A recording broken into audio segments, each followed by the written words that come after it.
Hey, what's going on, people? This is kind of an impromptu live stream. Normally, I do my shows at on Tuesdays between 6 and 7, depending on what's going on. But I wanted to get on. I missed Saturday. I had some things going on, but I wanted to make sure I touch base with the crew, the fam, reach back for the fam, see what's going on, make sure that everybody is doing everything well. Everybody had an awesome holiday. Hopefully, you kept it safe. All that good stuff. All right. I wanted to talk a little bit about what I had going on with regard to the channel and how I'm going to rearrange things moving forward. I have some things I'm working on, just finalizing my studio so that I can start producing new content and get the things that I want to get done. So I'm going to give a little time for folks to load up into the room, and then we're going to jump right into it. But thank you so much for joining us. For those who may be on the rewatch, appreciate you guys as well. And let's listen to some music. Could be watching chefs burn pots in the kitchen, or influencers fake fights for attention. Drama queens with crowns, but no conviction. But now you're here, my addiction. Could've clicked that prank, that mukbang feast, or streams of gamers slaying beats. But you're here with me, not scrolling free, not lost in streams or reality. You're here with me where you wanna be, out the algorithm, just you and me. Could be watching cats knock glasses down, or a dude trying to stunt stressed as a clown. DIY hacks turn smiles to frowns, but you're vibing here, no fakes around sound. This ain't unboxing or ASMR, no clickbait titles, no rented cars. Realest channel in your repertoire. Stay tuned, superstar. But you're here with me, not scrolling free, not lost in streams or reality. You're here with me where you wanna be, out the algorithm, just you and me. All right. We're going to give a little more time for folks to come in. A little excited to get it done. I see that we had some folks enter into the room. We got Elizabeth's mama. What's going on? Ms. Indies. What's happening? Lizzie B, Kathy Ferran, Brittany Not Brittany, Wendy. What's happening, people? Darlene Hall. We're going to just run one more song, and then we're going to get right into it. Thanks, guys. Screw. Yeah. Hey. Yeah. Scrolling through the tube, all the thumbnails flash. Cats doing flips, pranks gone bad, they crash. But now you landed here where the beats don't miss. Yeah, algorithm point, but you hit my abyss. Oh. Could've clicked the cooking show. Could've learned to tie a boat. But you chose this flow. So let's go, yeah. You could be watching any YouTube channel, but you're here with me, grab the remote, dismantle. Lost in the pixels, but the vibe too ample. You could've clicked away, now you're stuck in my scandal. ASMR whispers, mukbang feast, unbox therapy, or conspiracy priest. But now you're in a trap, this rap's your feast. Chewing on the words, every line unleashed. Oh, 1 million views, 1 billion streams, but don't hit the vein of these digital dreams. You could surf the net, but you stayed in my scheme. Caught up in my rhythm, my beat supreme. Could be watching any YouTube channel, but you're here with me, grab the remote, dismantle. Lost in the pixels, but the vibe too ample. You could've clicked away, now you're stuck in my scandal.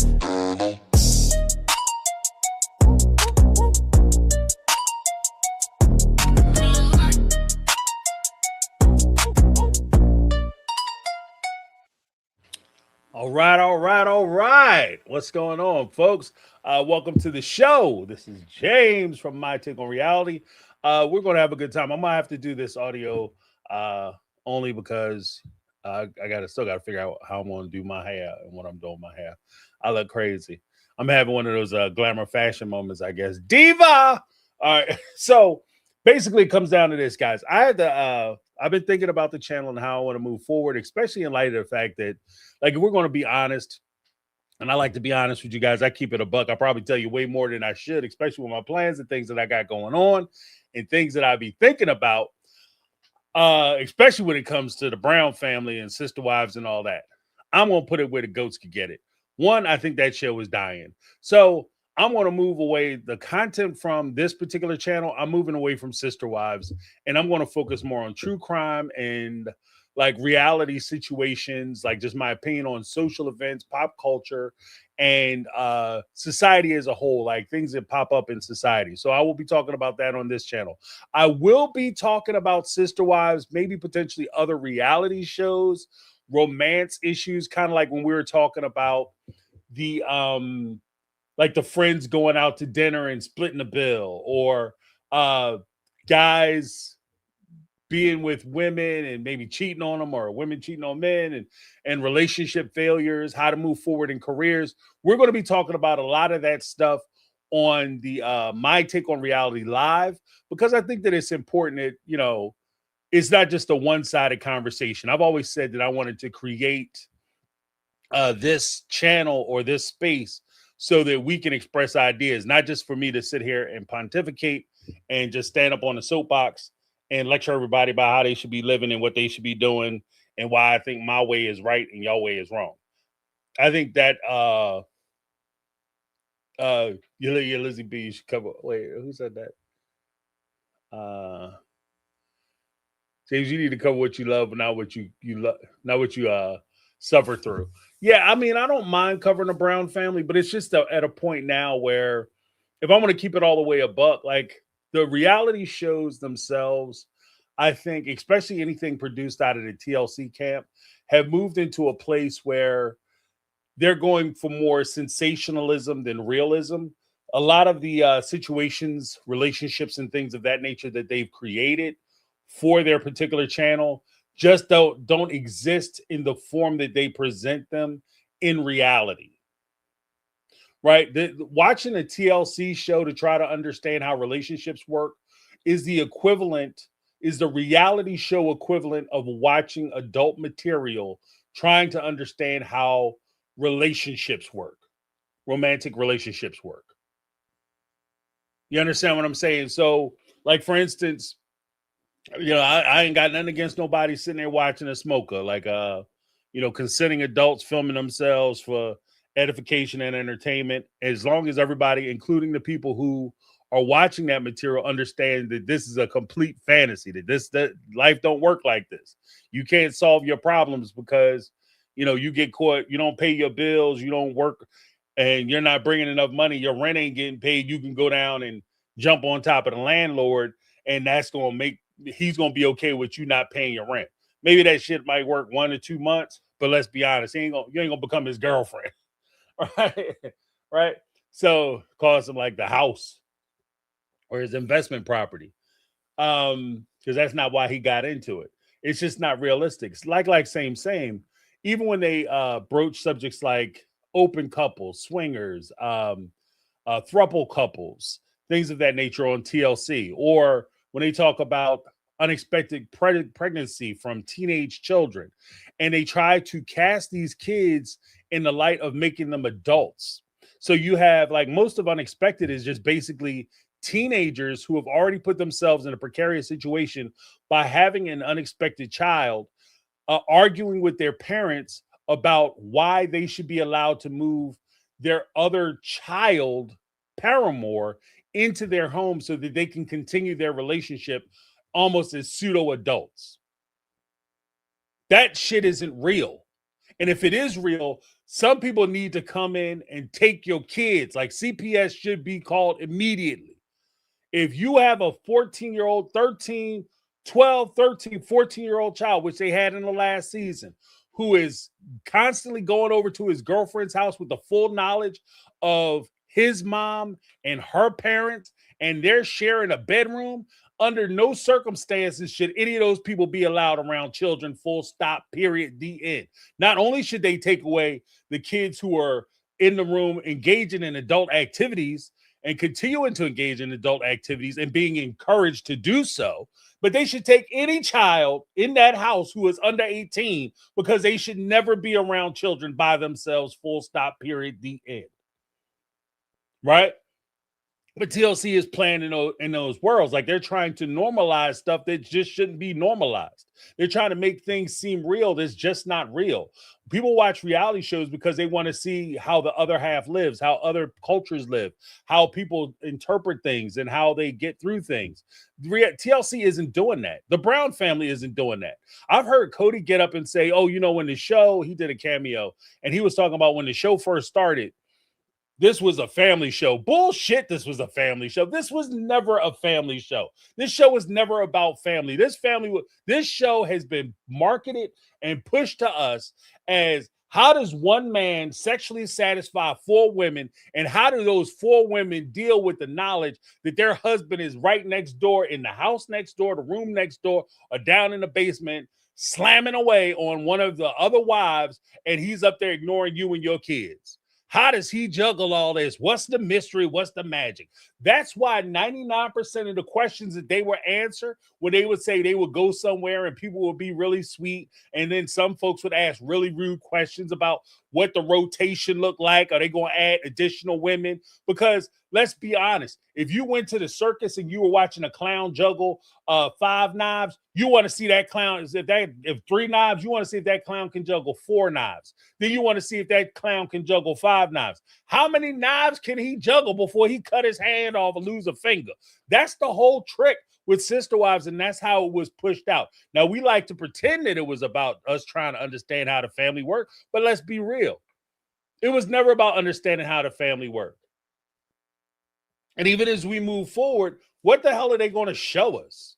I don't know if there's anything left for me to comment when it comes to the Brown family. Right? My only issue, I don't think that, like, I'm gonna put it where the goats could get it. I don't think that you owe anybody anything. You don't owe somebody. If I gave 30 years to my wife as a married person, I don't owe her another 30 years. She doesn't owe me 30 years. She doesn't owe me that shit. I can't come home and treat her any old kind of way I want and be like, well, we've been together forever, so you can't go anywhere. That's bullshit. Every day, I have to recognize the fact that regardless of how long we've been together, in order for me to keep her today and in order for me to promise tomorrow, I have to make sure I'm doing the right things the right way, and I'm treating her with dignity, respect, love, kindness, compassion, and caring for her to make her want to stay tomorrow, make her want to make the choice to be with me today. Because if I'm not doing that, she doesn't owe me today. She doesn't owe me tomorrow. She don't owe me next week. She don't owe me 30 years from now. She don't owe me that shit.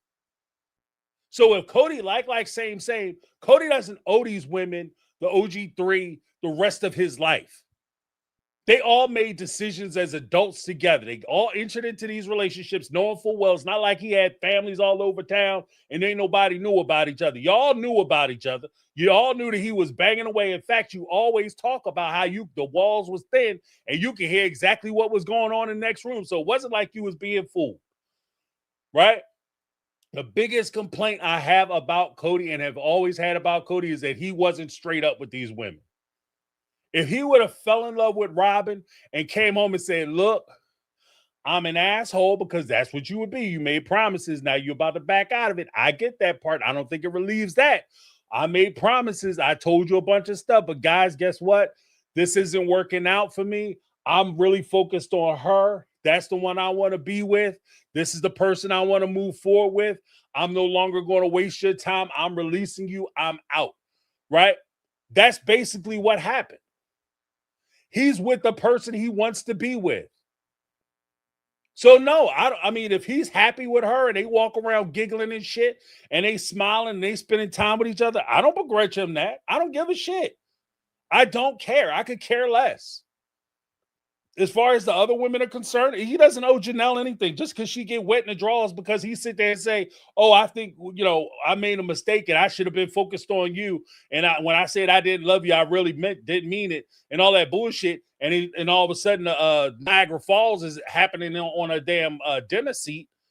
That's not his responsibility. You have to protect the rule number one in any sport. When you're a kid and you join T-ball, Pee-wee League, or whatever the hell, the first thing any coach tells you is you have to protect yourself. You are your own responsibility. If this man has ripped you off, left you broke, abandoned your kids, abandoned you, took off with another woman, and he can come in there and say 3 sentences to you and he can melt your ass like butter on a hot summer day, that's you not looking out for you. That's you not looking out for you. You got to be your own protector. You can't rely, don't rely on other people to come and save your ass, make the good decisions for you when you refuse to make good decisions for yourself, especially when that person has demonstrated repeatedly that they will continue to make shit decisions with regard to you and how you stand in their life. Cody has demonstrated repeatedly he doesn't give a damn about them. Oh, no, you don't understand. There's stuff that you don't see. Cody is special when we all by ourselves. Well, forget how he treats you for the 5-10 minutes that he over at your house. Wetting the wick. Forget that 5-10 minutes. Look at the other 23 hours and 55 minutes, 50 to 55 minutes that he treats you like shit. And make your decisions from there.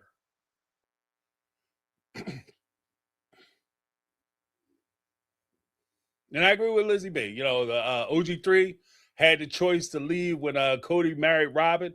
They could have left too. Absolutely. And that's the whole thing. I recognize, you know what?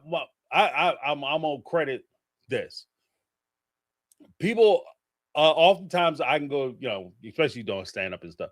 You always hear people like comics, they try to do a little light work, crowd work in the, especially, you know, new ones. They always do the crowd work and they ask couples like, oh, you guys together? Yeah, we're together. How long you guys been together? You guys married? Yeah, we're married. How long you guys been married? And somebody will say like 5, 10, 20 years. You can even do the offshoot where the guy gets really quiet and he let the wife answer so that way there's no static. You make jokes about that shit. And when they say like we've been together 5, 10, 20, 30, 40, 50 years, everybody start clapping and applauding and shit. 5 years, 10 years, 20 minutes don't make a difference if you've been miserable the whole fucking time. He didn't say I've been overjoyed and happy to be married for 5, 10, 15, 20 years. He said we've just been legally bound to each other for 5, 10 years. Okay, fine. You move past that point. If you want happiness, you know what happiness is? Happiness is you not taking your partner for granted. When you feel like you got shit locked up, and they can't go nowhere and they can't do nothing and they have to stay, the first thing to that, the first casualty of your relationship is the first casualty of that relationship is always going to be you start taking them for granted. You don't consider them anymore. They're no longer a consideration. And because they're no longer a consideration, guess what? They're not a priority. They're not a priority for you. So everything else in your life comes first. If your buddies want to go to the bar, they come first. Your girls want to go on a trip, they come first. Your partner doesn't even get considered in that equation. It's whether I want to go hang out with my buddies, my girls, go watch the game, whether I want to go get tossed up, whatever the case may be. That's the first part. And then instead of you becoming a part of the consideration, you go from becoming a part of the consideration and a priority to a consideration to now all of a sudden you're an obstacle. You're something to overcome because now you're the one who's preventing them from being able to go hang out with their friends, go on that girls' trip. And that becomes a problem. And that's the death spiral of your relationship. So every day that you with somebody, you have to be able to choose that. If Robin and Cody are choosing to be with each other because they love each other, what the hell am I going to say about them? I'm going to criticize them because they found each other and they happy? Christine, Mary, and Janelle. Okay, whether Cody promised you, I don't give a shit what he promised you. He's not doing it. He's not doing it. So it doesn't matter. Like, oh, he promised that he would love me and take care of me and we would be together forever. Okay, well, yeah. He changed his mind, which he's entitled to do. Just like they're entitled to change their minds. Mary, Christine, Janelle shit took that option. She changed her mind and she left.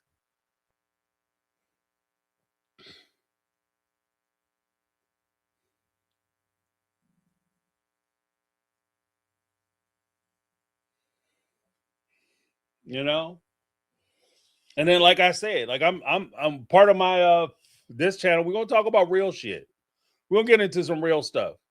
And it's not even necessarily centered around like we talk about Trump or anti-Trump, pro-Trump, or the presidency and how the president is messing up our lives. Let's talk about real shit. Let's get into the real shit. Okay? Because it's not just Trump and if we could get rid of Trump, everything will be fine. Because Trump ain't by his fucking self. Let's put it where the goats could get it. So we're gonna talk about real stuff. And part of that real stuff, like I said, how do I sit here and watch Sister Wives when I know people?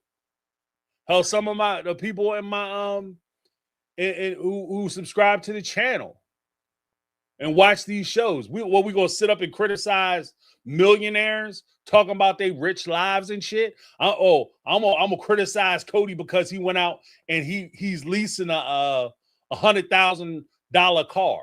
If he can afford to pay the note, what do I care? He bought him and Robin bought a $2 million house. Christine is out there buying $500,000, $600,000, $700,000 houses at a time. She has like 4 or 5 houses now. Janelle just built a house. Mary took a house, knocked down a house so she could build a recreation center. What am I going to comment on as far as their lives are concerned? People out here with real problems. People out here trying to figure out how they're going to pay their bills, how they're going to take care of their kids, how they're going to keep food on the table, how they're going to put gas in their car. We're at a point now where people are paying to go to work. You're paying to go to work. If gas hits $5 to $7 a gallon, you are now in a realm and a possibility where you have substantial people paying to go to work. And I'm going to sit here and talk about Robin and Cody. Fuck them. Oh, they living their life and look at me. I'm going to criticize Cody because he doesn't want to be with these women. And everybody's a millionaire. Have you been to the grocery store? You know what I did earlier today, this morning, last night? I've been working on, like I said, I've been working on my studio. For those that don't know, I'm part of my many array of interests and hobbies. I do some woodworking, right? I do fine art woodworking. Pictures, basically. I make pictures in the wood. And I went to the store, and I was shopping for some wood because I got a project I want to hang up. In the background, a little thing I came up with. I thought it was kind of cool. I want to hang it in the studio so folks can see it and hopefully appreciate it. Because if I do it just right, I think it's gonna be cool. So I'll be excited about it. But I went to price. Let me tell you something. Wood right now is so damn expensive. I don't even know how they building houses at this point.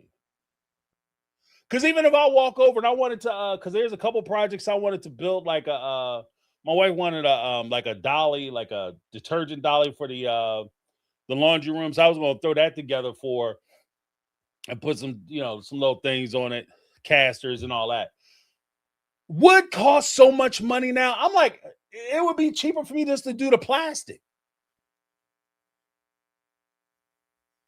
Wood is crazy. I don't know how they building houses. If you're trying to get your deck done, forget about it. You might as well get that Trex deck. Get the plastic shit because the wood is crazy. You paying just as much for pine as you paying for that treated pine costs as much as the damn Trex deck. The cheap option used to be wood. And then the quality of wood, because we going through wood trees, I don't know, I'm about to go crazy on this whole thing. But the quality of wood is way down. You go to takeout places. Let's talk real shit. Like, you go to McDonald's. There was a time you could go to McDonald's, you get a hamburger, a sandwich, fries, and a shake for under $3. Right? Sandwich, fries, drink, $3. You go to McDonald's now, you order a sandwich, fries, drink, you paying almost $15 for that shit. $15 for a dry ass hamburger. And I'm gonna keep it all the way $1. And I know this is going to be the old man thing to say, but when I was a kid, the food tastes better. McDonald's, Wendy's, Roy Rogers was actually really good. They closed them down because they was using actual hamburger meat. It wasn't soy burgers; these was actual hamburgers, right? They closed them down. You know, a lot of those big franchise stores. I don't even think we have. There used to be at churches. They used to serve burgers and stuff. Arby's, when Arby's was decent. I never really went to Arby's. But they had a few places. A&W. It costs as much now to go to a McDonald's. Chick-fil-A, forget about it. Chick-fil-A, forget about it. They even changed the recipes and shit. The food don't taste the same. It's smaller portions. Everything else. You go get like they're charging as much at these fast food restaurants. That guys, let me be the first to tell you. I watched the highlights of going to the mall. I remember when I was a kid, we would go to the mall and hang out, and that's where you would try to carouse and meet women or you know, young men. You know, women would girls try to meet boys, boys try to meet girls. You go hang out with your buddies at the mall. It was a big thing. I'm watching malls close down. I'm watching the death of the American mall experience, right? That my kids don't even really go to the mall.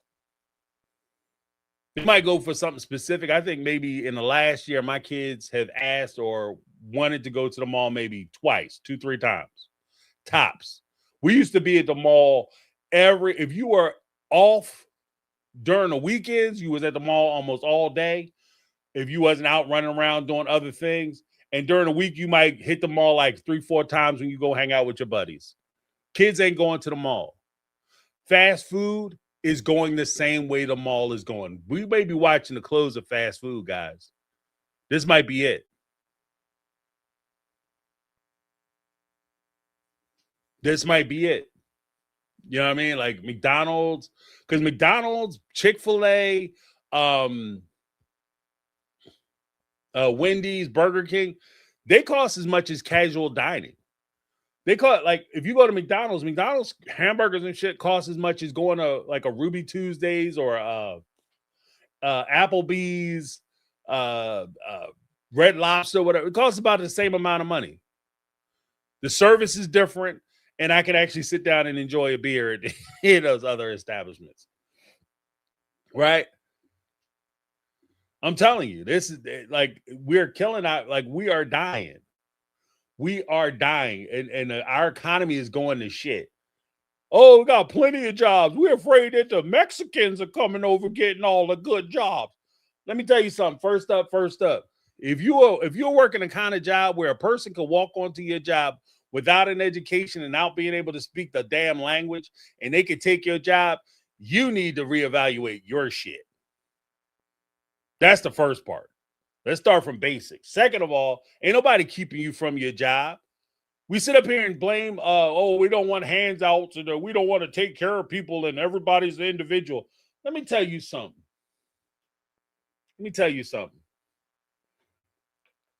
There was a time when people would go out and get a job, and people could work a job. The same way there were malls, the same way that fast food was not only convenient, but it was cheap. There was a time when you could work one job, and be able to pay your rent/mortgage, be buying a damn house. You will be able to take your kids and your family on vacation for 1 to 2 weeks during the summer, away on vacation. Not a staycation, not a stay in the house, not a I'm just going to be off for the week and not go to work vacation. I'm talking about go away to a beach vacation. Go get some sand in your toes and play in the ocean vacation for a week, 2 weeks. You'll be able to furnish your house. You'll be able to pay for a car, buy a new car. Work in one job. You could do all those things. Right now, you have to work 3 jobs just so you have to work a job to be able to pay for you to go to your other job, your main job. People are working DoorDash, Drive, Grubhub, Lyft, Drive, everything else, Uber, so that they can get gas money so they could go to work, so they could pay for daycare. People are working full time so they can pay for daycare.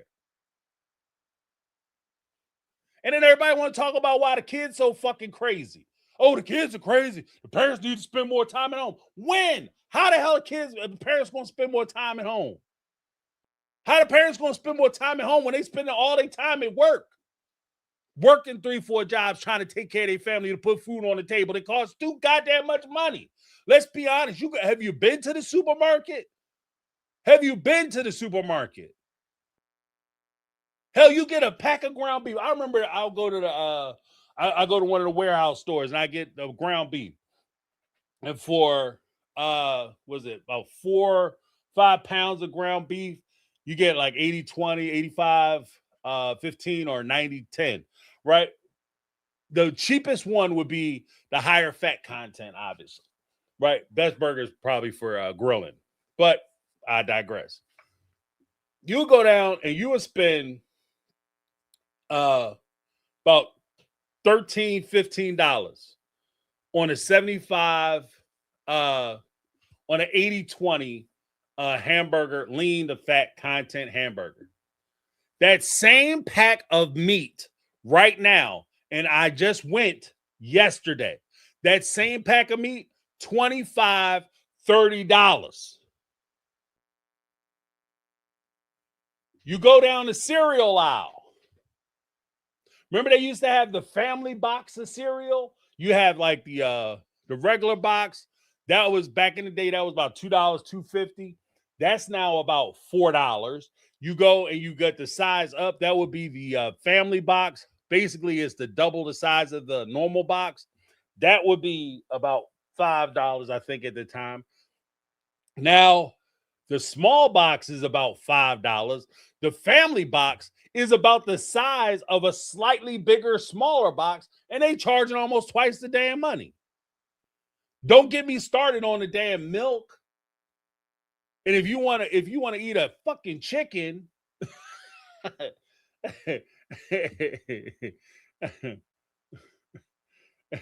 know what I mean? Jody Perry's got shrinkflation. Yeah, that shit is real. They charge you more for less. You know why? Because companies and corporations don't give a shit about you. It's about profit. It's about profit.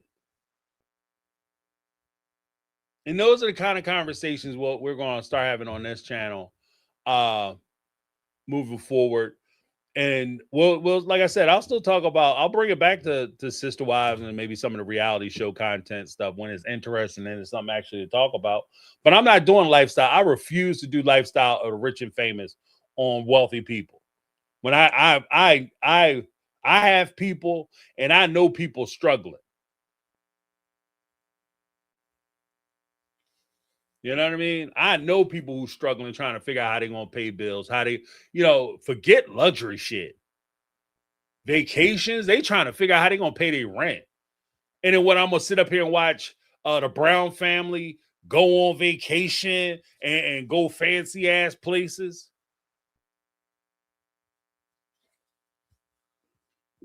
Please.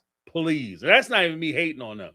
Y'all live y'all life. Enjoy yourselves. Do your thing. You put in your time or whatever, but just don't expect me to kick in for it. That's all. Like, I'm not mad at you. And if they continue, like, the only way the whole show can continue is everybody keep making dumbass decisions.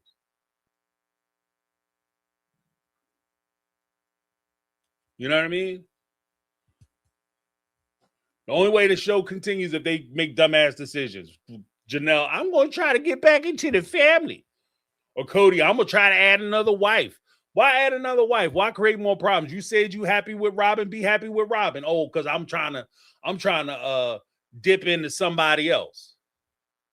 They do you, boo-boo. But I ain't got to support that shit. I'm not gonna help finance you going out ruining somebody else's life. Straight up. I'm not doing that shit. I'm not signing up for it. Like, the show is dying any damn way, but I'm not going to sit up here and ride this shit to the wheels fall off. And people got real problems, and there's real stuff that we could be talking about. You know, oh, Cody, he's such an asshole. He don't spend no time with his kids. His kids gonna have to learn, and this is going to sound cold-blooded as shit. I understand that, but it is what it is. It's just the reality of it. These kids are gonna have to learn who their daddy is. And it's funny to me because I just had this conversation with my son the other day. Not that he was doing something or involved with something. I like to touch base with him and remind him of things that I think about, I've considered, and stuff that I've gone through, just to give him a heads up. And one of the true things that I've found is that, you know, as like I said before, to quote myself, quoting a great American poet, DMX, when it comes to dealing with people, I trust them to be them, and I trust me to see them. I trust them to be who they are. I give people the freedom and the ability to be who they are. And then I make my evaluation based on what they present and decisions that they make. I don't take and try to influence or put interpretations on their actions and filter it through my process so that they can become the person I want or need them to be. I let them be who they are so that I know who I'm dealing with and what I'm dealing with. Because what happens is, too often people will rely on the person that they've created for themselves. Cody's a good man. He's a good father. He's a great husband. He's just caring. And it's that bitch Robin who's ruining his mind. She's corrupting him. No, he's making decisions for himself because he's a grown-ass man. He's deciding to go over to spend time with Robin. I don't care how good she flipping it, flopping it, jumping it, whatever the hell. He's making the decision to go over there and get it. Whatever she's doing.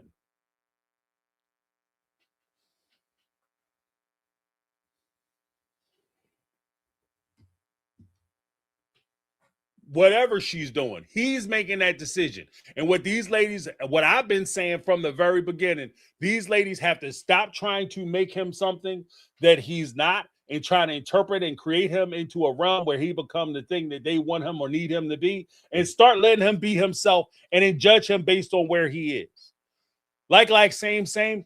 You teach your kids to do the same thing. Yeah, you want your dad to be the prince of the king of whatever, so you could be the prince or princess who has all this secret money, and your mom's actually an evil ass woman who's just crazy as hell and keeping you away from your beloved father who's this secret millionaire who actually loves you and cares for you so much, and you create that reality for yourself. No, you're not allowing your kids. You're not doing your kids any favor. Let them see and judge him for who he is, what he does for them, what he actually does for them. And let them make the decision on whether they want to continue that relationship with him.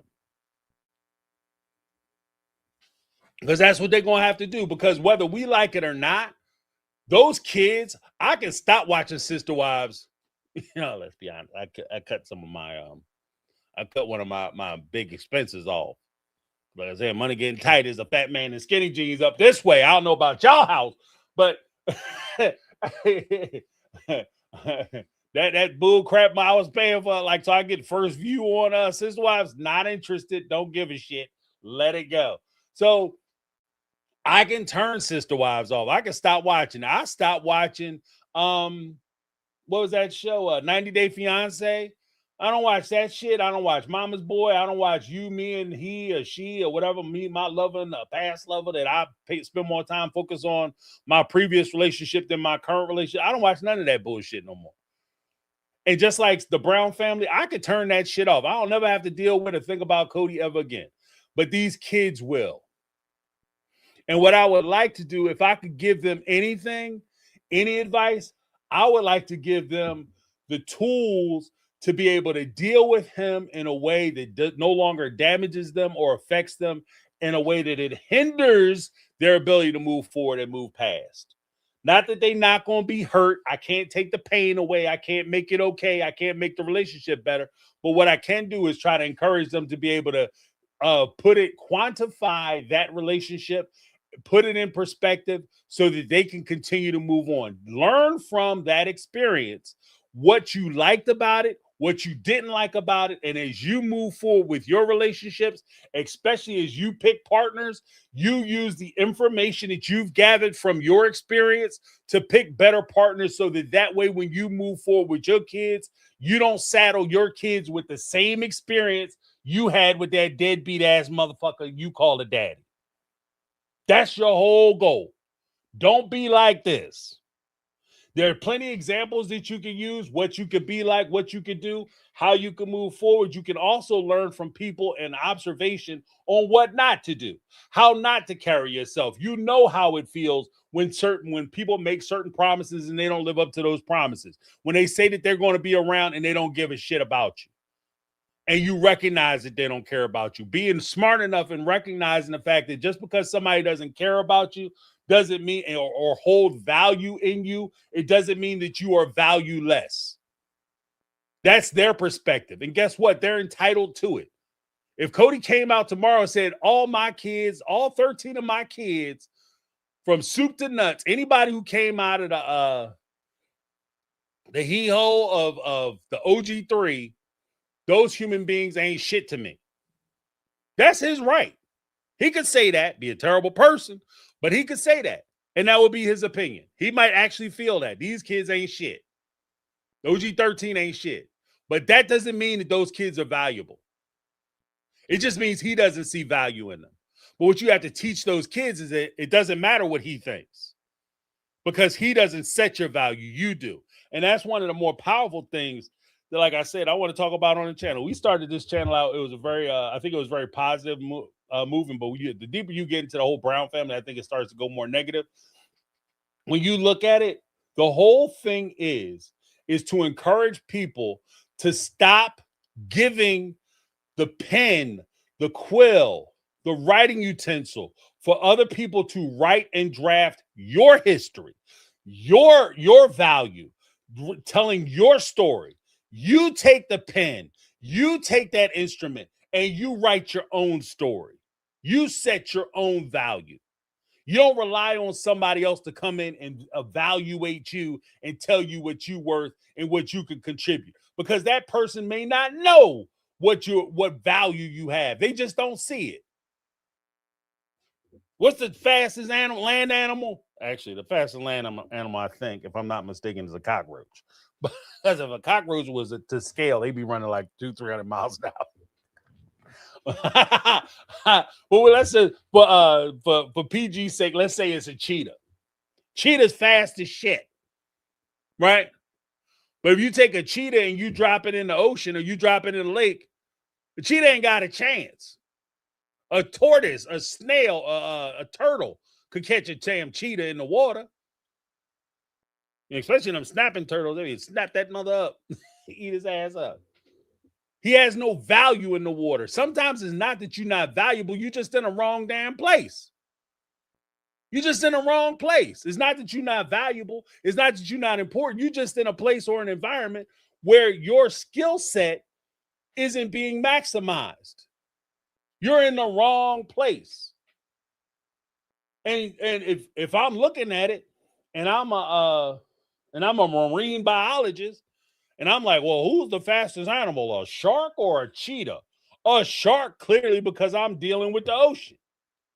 But if I take that same shark and I take that same cheetah and I drop his ass, I drop him in the middle of the Serengeti and I tell him to hit it, right?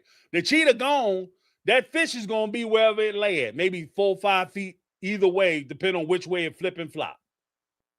Don't let people define you and set your value. Don't let people tell your story because they don't know your story. They just know the perspective of the story that they see based on what they've experienced, what they know, and what they can glean from being around you. And that's why I would tell these kids, just because Cody don't see no value in you, he don't want to spend time with you, that don't mean that you value less. And give them that. You know what I mean? I'm off the oh well because I'm a big proponent. And again, this is going to sound like I know this is going to be kind of rough for some folks to hear, but I'm a big proponent. If a parent don't want to be involved with their child, don't force somebody to be involved with your kids. Don't want to be around your kids because that's only going to hurt your kids. People being around your kids out of spite is only going to hurt your kids. Because you can force them. Like if there was a court order where you could say the same way they can make non-custodial parents pay, if they can make non-custodial parents come and pick their kids up, that would be the worst situation for that child. Because a parent who doesn't want to be involved, being forced to be around a child he doesn't want to be involved with or she doesn't want to be involved with is only going to be damaging to that child. Is only going to be damaging to that child because they're going to say things, they're going to do things, they're going to treat that child in a way where they're going to demonstrate how little that child means to them. That could be crippling as far as their self-esteem, their personal security. So if he doesn't want to be around his kids, you know, it would be nice. It would be nice if he wanted to be around his kids. But if he doesn't want to be around them, don't force it. He don't want to be around his grandkids and participate in his grandkids' lives. Don't force him. What is her name? Janelle's daughter, Maddie. Maddie's 100% right. You don't want to come around my kids? You don't have to come around my kids. I have a rule. James got a rule. I don't beg anybody to want to be around me. If you don't want to be around me, you don't want to deal with me, I'm cool with it. But I'm never going to beg. I don't beg to go to parties. I don't ask to go to parties. If I'm not invited, I'm not invited. Hell, so let's be honest.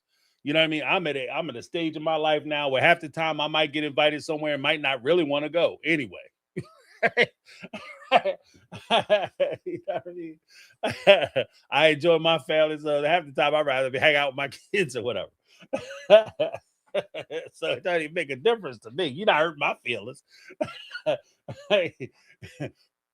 But I'm not begging nobody for that. I don't beg to be a part of people's lives. If you don't see value in me, then I don't want to be a part of your situation. Straight up.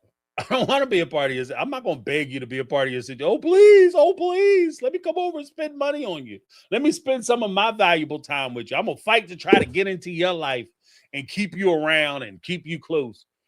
So that I waste my time in my life force. That all the time, energy, and effort that you could spend trying to convince people who don't want to be around you, you could be pouring that into people who actually do give a shit about you. How about that? Let's talk about it.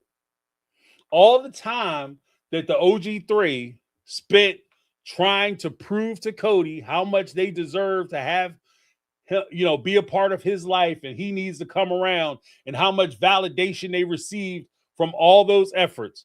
That's time, energy, effort, money that they could have been investing in their kids. That they could have been investing. Take a step back. They could have been investing that shit in themselves. Because we can sit here and watch this show. It's also maybe this is part of the reason too, reason number 50.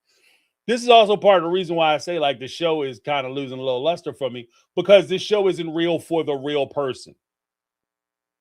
People in this situation don't have the backstop or fallback of a reality show that's paying them millions of dollars over the course of 15 years. Most people, in order for them to get out of this situation, have to do exactly what I just said. They have to take time instead of investing and sacrificing and giving to a person that don't give a shit about them. They have to take that same time, energy, effort, perseverance, and dedication and invest it in themselves so that they can put themselves in a better position so that they can get themselves out of that shit situation. That's what they need to do. They need to create a scenario and situation where they can prosper and they can grow and they can develop and they can do for their kids the way that they want to do for their kids.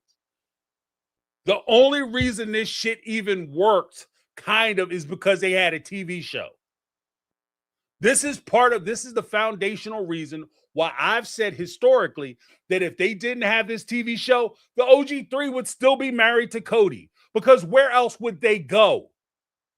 They didn't, when they left Cody, all of them left with money. They left with a place to stay. They left with, I mean, Janelle, she stayed with her daughter because she made some bad financial decisions. Let's keep that shit all the way above. She spent $100,000 on a camper RV and didn't own a home. She made some bad financial decisions. Yeah, Cody ripped her ass off, but she was also there spending money on dumb shit. She was spending money like a spoiled brat. I want to be able to go on vacation and drive around the country. How you gonna drive around the country? You don't even have a place for your mail to come, woman. Get it together. Get it together. You don't even have a mailing address. You have a damn P.O. box.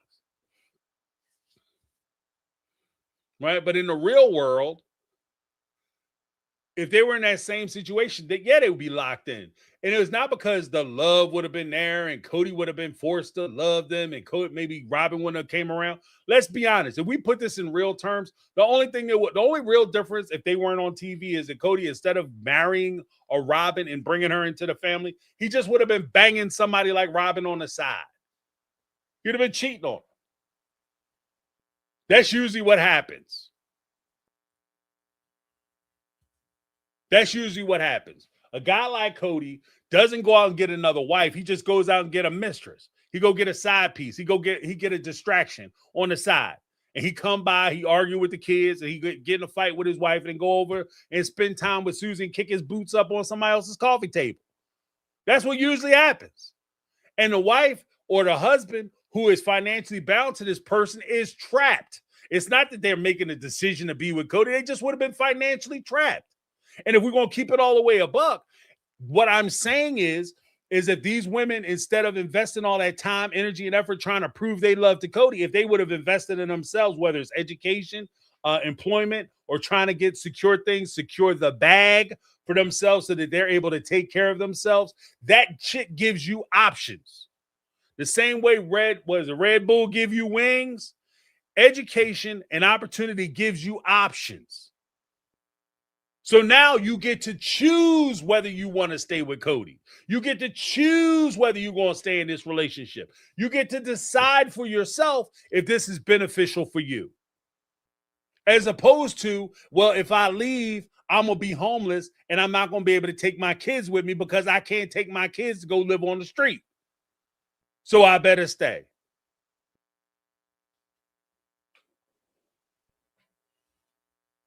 That's the difference. So if we're going to talk about sister wives, let's counterbalance it to that. We can sit here all day and make excuses as to why these women did what they did, and they grew up like this, and they were subjugated by the cult, and they was brainwashed. That shit's all fine and good. But we're not in the cult. We can understand why they're making the decisions they're making, but because we know better, it's on us for us to start pulling coattails and say, look, instead of you sitting around waiting for that lotto money to come through, instead of you sitting around waiting for this man to all of a sudden wake up and the sun hit his face real good and he changed his fucking mind and all of a sudden he's going to be a dedicated, committed father and husband, instead of you waiting for that miracle on Monday to happen, you got to make shit happen for you. You got to make shit happen for you. You got to make it happen. And because you have kids, you're not just doing it for you. You're doing it for your kids. Not just for your kids today, but for your kids tomorrow. You're teaching your kids that, look, if you with somebody and they ain't doing the things that you need them to do, you can make the decision to go ahead and take care of your damn self. And you can put things in place so that you can take care of your damn self. So you don't have to rely on somebody else. And we sit up here and talk about the cult shit. You don't listen to these people in the manosphere, these traditional conservative people, these traditionalists who want to sit around and tell people that, oh, the woman's place is in the home. And the reason why the kids are all fucked up is because the women go to work. The women have options. I'm sorry, I don't trust anybody who tell me. It's like if I go to a gym, A fucking gym. If I go to a gym and I'm sitting there talking to the membership guy and he's telling me that I have to sign up for the gym membership today or I can't sign up tomorrow, I'm getting up out of the seat and I'm walking the hell out. You're not going to tell me I don't have an option. This is my only choice. I don't allow a gym to limit my options. Why the hell would I put my child or my kids in a situation where I tell them that your options are limited? Give them the tools so that they can make a choice. They can make a decision. If I talk to my kids about going to school and studying and working hard, what I'm telling them is, I'm not saying go to school, work hard so you can go to college and you can have the best life possible. I don't give a shit whether you go to college or not. You do what you want to do, boo-boo. You pursue and chase whatever dream you have. But what I'm going to do is I'm going to help you, put you in a situation where you have the option. If you apply to a school, you can get into that school. And if you can go, we can work to send you. But it's not a question of whether you can get in. It's just a matter of whether we can afford to send you and whether you want to go. Those are the options. But don't limit them so that they don't have any choices. You want to be a Susie homemaker? You want to stay at home and mop floors and wipe down tables and wipe butts for the next 15, 20 years until your kids are grown? That's a choice, and you're free to make it. But don't limit your kids to the point where that's the only thing they can do. That's their only choice, because then it's not a choice anymore.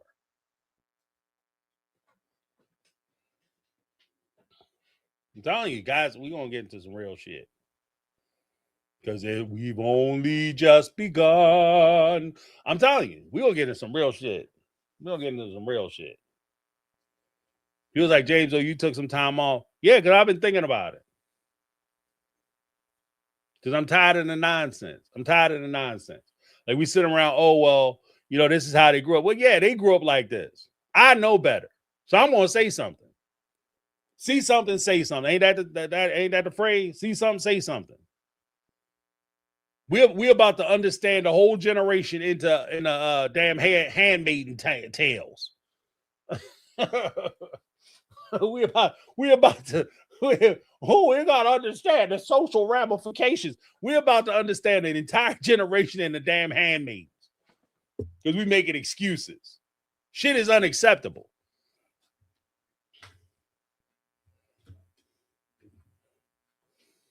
Because like it or not, we set societal standards.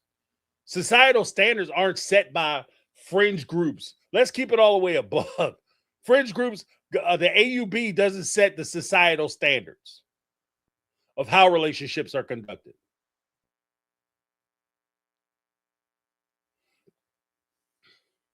Straight up.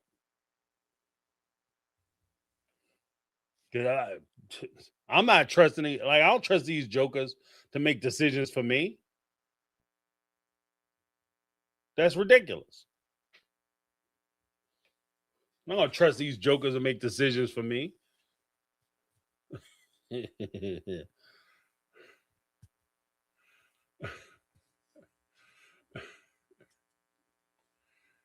know what I mean? What is this? Somebody said something about the blast. What's this? Oh, got the wrong mouse.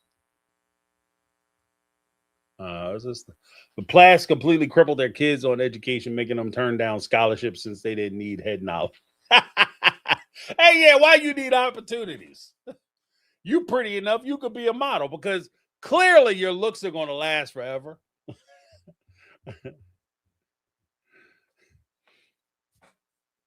You know what I mean? That's foolishness. Now, James, you're bringing in your secular understanding to the world. No, I'm just being real about this shit. I'm tired of playing it down. And we got to get to a point now. We got to get to a point too where it's okay to respect other people's traditions, cultures, beliefs, et cetera, et cetera, et cetera. But we can't compromise our own positions, beliefs, and understanding of the world to accommodate somebody else because we're trying to be so understanding. Does that make sense?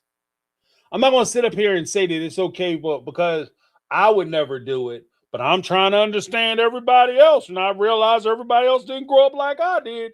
So I'm gonna try to understand and make excuses for the parents on Unexpected who had a 13-year-old boy, a 12-year-old boy going over, sleeping with his 13-year-old girlfriend in their house, and I'm asking them what they want for breakfast because I'm trying to understand and be understanding.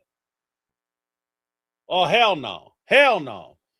Because I tell you what, if that was my son, there'd be some smoke in the fucking city, Jack. They'd have to, the police would be called over that place. I find out my 12-year-old son is over somebody else's house and the parents is letting him do whatever they want to do with their daughter and their child. We having a house cleaning moment. I'm gonna call the cops. In fact, I'm gonna be at my house. I'm gonna call the cops and tell them, like, y'all better get there before I get there. That's all I'm saying. Just please get there. Save lives today. Get there before I get there. Because we can sit here and talk about AUB and polygamy and the FLDS and how twisted and crazy they are. None of these people who out there with their 12-year-old son and daughter screwing each other, making babies, are in the AUB or the polygamy thing. They ain't polygamous.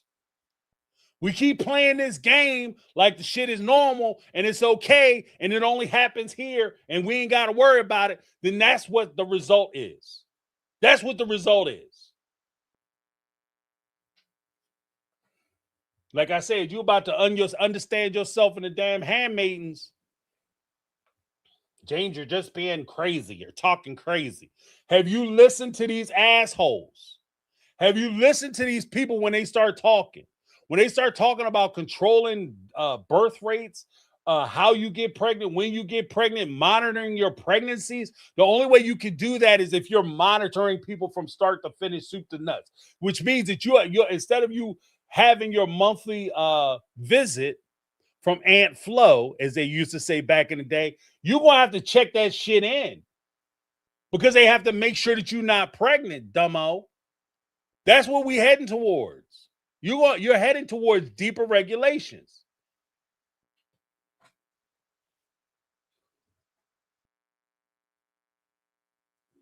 You're heading towards deeper regulations. I'm telling you. Like, let's have a full conversation. Let's talk about this shit. I want to have these conversations, and I want to do the CNN, Fox News talking point bullshit. Let's have the conversation. The full conversation.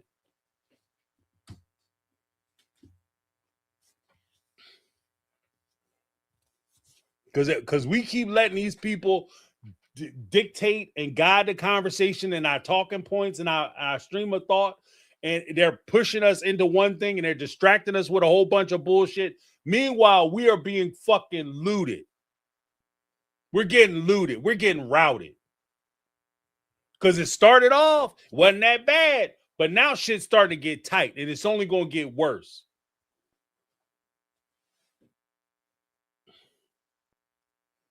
And so we talk about, like I said, TLC. There's I remember there's in old social studies. This is why they don't want you to understand history, right? There was the fall of the Roman Empire, which was a powerful superpower, kind of like America. It was called the Roman Empire, much like we have an empire. Like we try to pretend like that's not the case, but America has. We're an empire, right? We don't call it that, but we are an empire.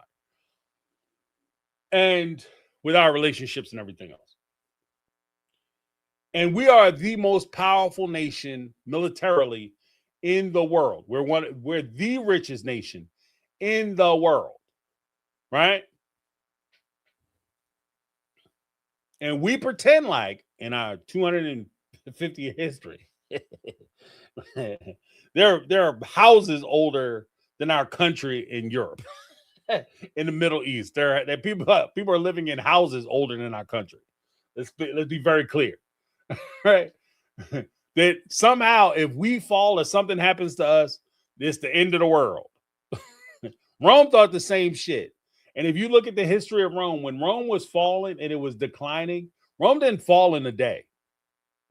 It took years of degradation and decay, moral decay, and everything else for Rome to fall apart. And one of the key terms that they used as a way that, like, why didn't the Roman people rise up and revolt against their empire crumbling from underneath their feet? And it was a term that's used. It's called bread and circus. Distractions. Right now, we have bread and circus too. We call it like the nightly news, social media, bullshit things that don't mean anything. Like, we're sitting there arguing about trans people in sports. There's 500,000 people who play in NCAA sports. 50 of them are trans athletes across all sports. 50.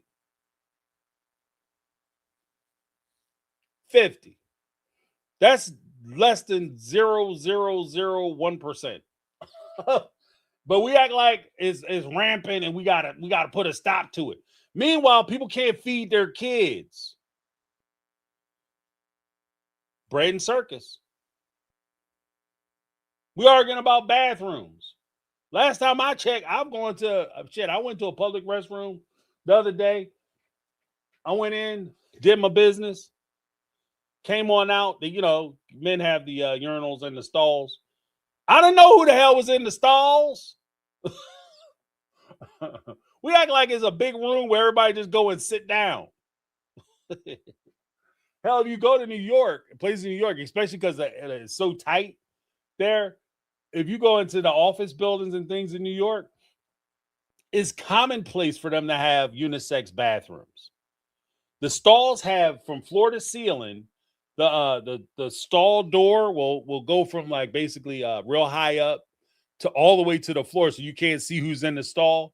But you could be in there, go do your business, come out, be washing your hands, and a person will open up the next stall, and it could be a man, a woman, whatever, and you would never know the difference until you standing at the sink together.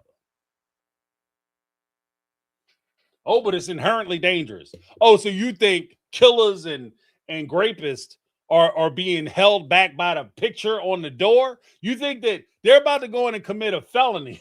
This is why it's such a dumbass conversation. You think that they're on the precipice of committing a felony, and the one thing that keeps them from committing this felony is the fact that there's a picture of a man or a woman on the door, and it says women or men. That's what's holding it back. I mean, if that was the case, you would think the laws would work, because they have a bunch of they got periods and shit. They got punctuation in the laws, which would make the language more powerful. And they talk about taking your freedom. Just saying, bread and circus, y'all. Bread and circus.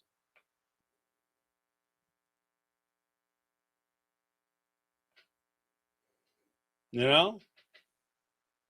What's this? Truth to oneself. Was this weekend for the Romans would drink and eat until they vomited watching gladiators. Yeah, we do the same thing. It's called football. It's called football, basketball, baseball, NASCAR, right? Reality TV. Oh, these people got problems. Look at Cody using these people. Meanwhile, you got bills backing up at your house. You worried about Cody and Robin taking $50,000 off of Janelle, who just built a house for herself. Bread and circus. You know what I mean? It's just that we don't have. The UFC they bringing the gladiators back. It don't seem as bad, but I mean we're still distracted. Prawn on the internet, like the ease in which you can get the internet. The truth of the matter is, a lot of people don't know this. I guess maybe being an old guy, I remember when the internet was pushed out. You know, the largest driver, the reason why we have the internet right now, it's not because we were so amazed by the technology and we wanted to be able to reach other people on the other side of the world and the conveniences of having a supercomputer in your pocket. No, it was porn. That's what supercharged the internet. That's why you have the internet now. It was adult content is what drove the internet. That was the basis of the technology that we use currently. That's the basis. The great-great-grandfather, you know how they say, you know, James Brown is the godfather of soul. They accredit Eddie Elvis Presley as the king of rock and roll, but it's actually Little Richard, the inventor of rock and roll. Check your history.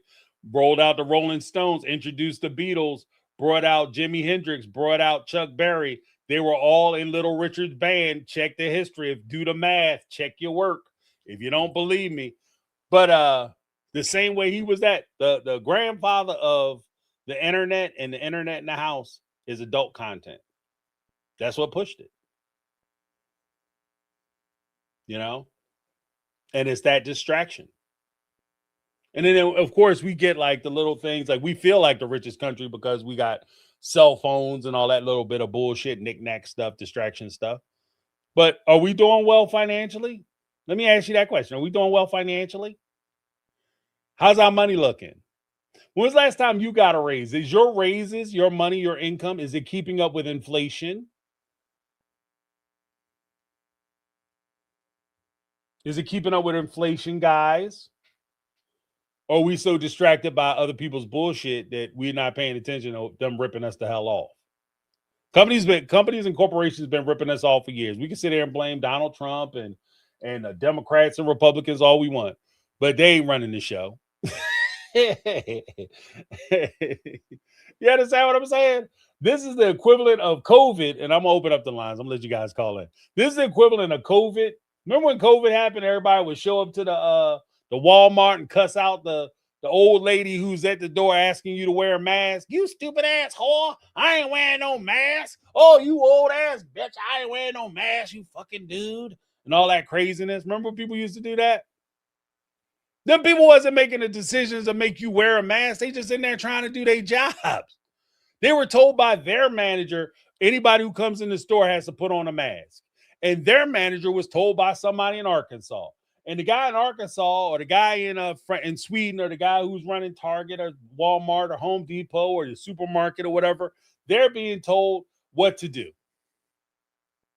You're just yelling at the people who are passing the message to you. And you feel like you're doing something. I stuck up for my freedoms. No, you didn't. Because none of your asses went down to the home office or headquarters and stood out there and waited for the CEO to come out and step to the one making the decision. Holler at your boy if you disagree. I want to hear that story. I want to hear about, instead of hearing about how you went to the store and you walking around with a smirk on your face because you made an hourly employee who didn't really want to be there in the first place, who's risking their lives to make sure that you're able to meet your need and take care of your house, instead of you trying to give that guy a hard time. I never once heard about these sons of bitches going down to the headquarters and saying something to the people who are actually making the decisions.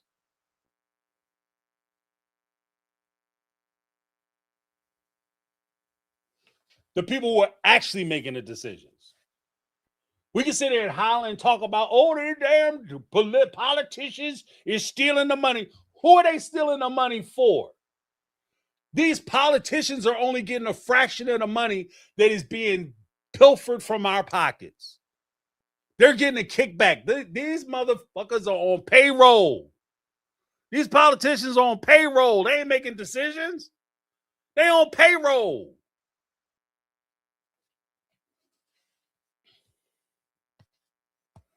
I'm telling you. And I know there's like this big thing now where that's woke. That's woke. You guys are woke. You know where woke comes from? Again, this is an old guy. I'm telling you, as an old guy, a guy who's been around, a guy who's seen things. You know where the term woke comes from? Woke comes from the term what's the opposite of woke? Sleep. How do people rip you off? You sleep. You're not paying attention. You are engaged in bread and circus. You're falling for the distraction. So what people will tell you historically, revolutionaries, people who are agitators, people who are trying to create change in the system, people trying to improve the system, they would look at their brothers and sisters and say, wake up. Wake up. Stop letting these folks take advantage of you. Stop letting them trick you. Stop letting them tell you bullshit. They pissing on your face, telling you it's raining, and you going to go get a cup because you like the taste of fresh falling rainwater. And they're telling you it's not rainwater. You're not only a peon, you're a peon. Wake up. And now you have a whole movement telling you to go back to sleep. And people are proud of that fact. I'm against this woke ass culture. I'm against paying attention to what's going on. I'm against asking questions of powerful people. Unless the powerful people that I follow give me permission to ask people questions or criticize people that they don't like. I'm going to secure my power and centralized power in my camp and my people that I support so that they can take advantage. And it's clearly they're going to take care of me. What's happening now is people are starting to realize that these politicians, these corporate leaders, and these folks don't give a fuck about you. They don't give a damn about you. They don't care about you. They don't care about your family. They don't care about your damn kids. You guys are nothing but pawns on the board for them to move around to benefit themselves. And just like any good pawn, they are more than willing to sacrifice you. They're more than willing to put you out there and throw you away so that they can take care of themselves and they can take care of their family. We could sit here all day and we could talk about race. We could talk about sex. We could talk about gender. We could talk about any type of oppression that you want. 99% of the time, those oppression skills, those levers are all societally inputted by people in power to create division amongst the populace so that way you're not paying attention. In other words, your ass stay asleep. And what I'm saying is on this channel, I'm going to start saying, wake the fuck up. Wake up.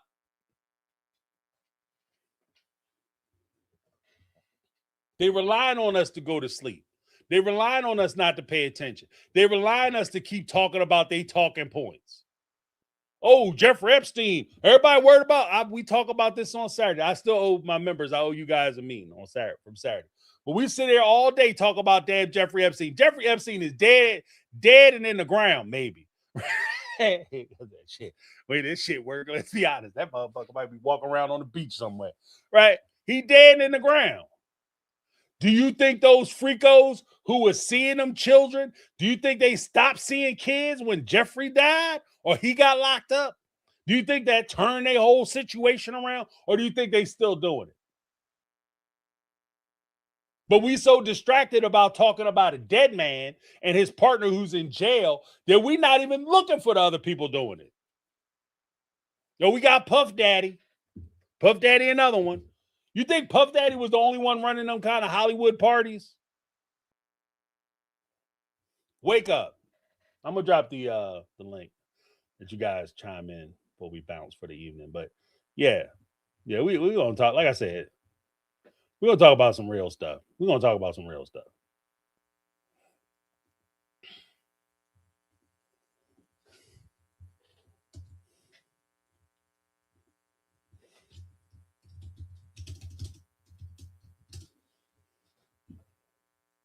Because like I said, I mean, to a point, you know, I don't mind talking about like life stuff. And I think that reality shows have their place that we could talk about like how that impacts people's daily lives because that shit's important. Right? That's important. Because everybody don't live it, everybody ain't just living for like political discourse.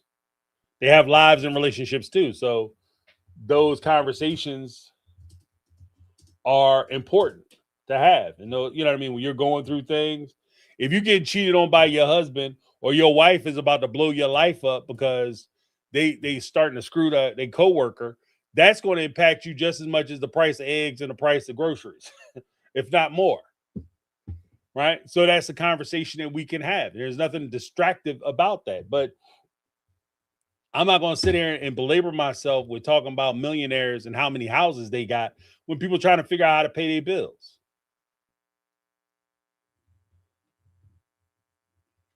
You know?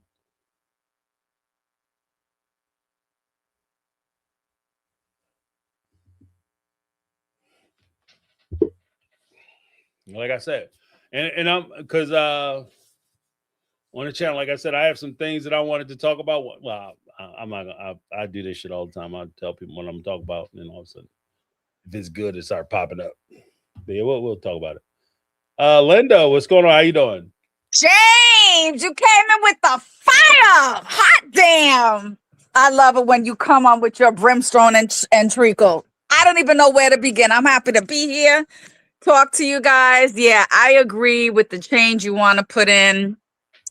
And we can't be, you know, fussing over somebody else's life and decisions that they made, and half of it is staged, and it's just bullshit. It's just bullshit. I can't even. Let me just start from the beginning. The Browns, 110% agree. I've been noticing a lot of shit on my feed. Even these are new Sister Brown things, and they're showing all the clips, like all the stuff to get us, I guess, irritated at Cody. I don't know what their plan is, and I'm like, what is going on? What the icing on the cake? Someone had posted T-shirts. I think it came from Christine's Instagram. T-shirts. What about the kids? And her husband is doing it. That was it for me. I'm like, I'm not even going to even watch it on YouTube. These people are just trying to make money from us, trying to take us for fools. And I was getting pissed off because you weren't popping up. Everybody else was, and I got one on. I don't know how I got a pop up on 444 because I don't subscribe to them anymore. They were interviewing Christine and her husband, and when I tell you I couldn't get through 15 minutes, I couldn't, because I'm seeing that Mel is like, doing the commercial route where now we're trying to be Switzerland, playing nice in the sand room, and everything has a reason and this and that, and her conviction changed from this is wrong, this is wrong, this is wrong, to just giving everybody grace. And you know what? At the end of the day, all these reality people and all this bullshit, they're just trying to make money. That's it. And I'm not about to contribute to your pot. I'm not getting TLC back. That is out. Hello? Oh no, she got, yeah, wow. Give her a couple seconds, call back in. Oh, Linda was coming with the file. Oh, let me do some super chats real quick, and then we'll jump right back to Linda. We had Carmel Cuties with the $5 super chat. Said, say the truth and shame the devil, James. Say it louder for the dummies in the back. Yeah, right. You just hit that, you just hit that gear where you just like, I'm fresh out to give a damn. Like, I'm trying to be nice, but the hell with it. Maybe that's the cut edge, because Linda said some people are going more to trying to understand everything, and I might just be going the opposite direction. I'm going my own way. Thank you so much, Carmel.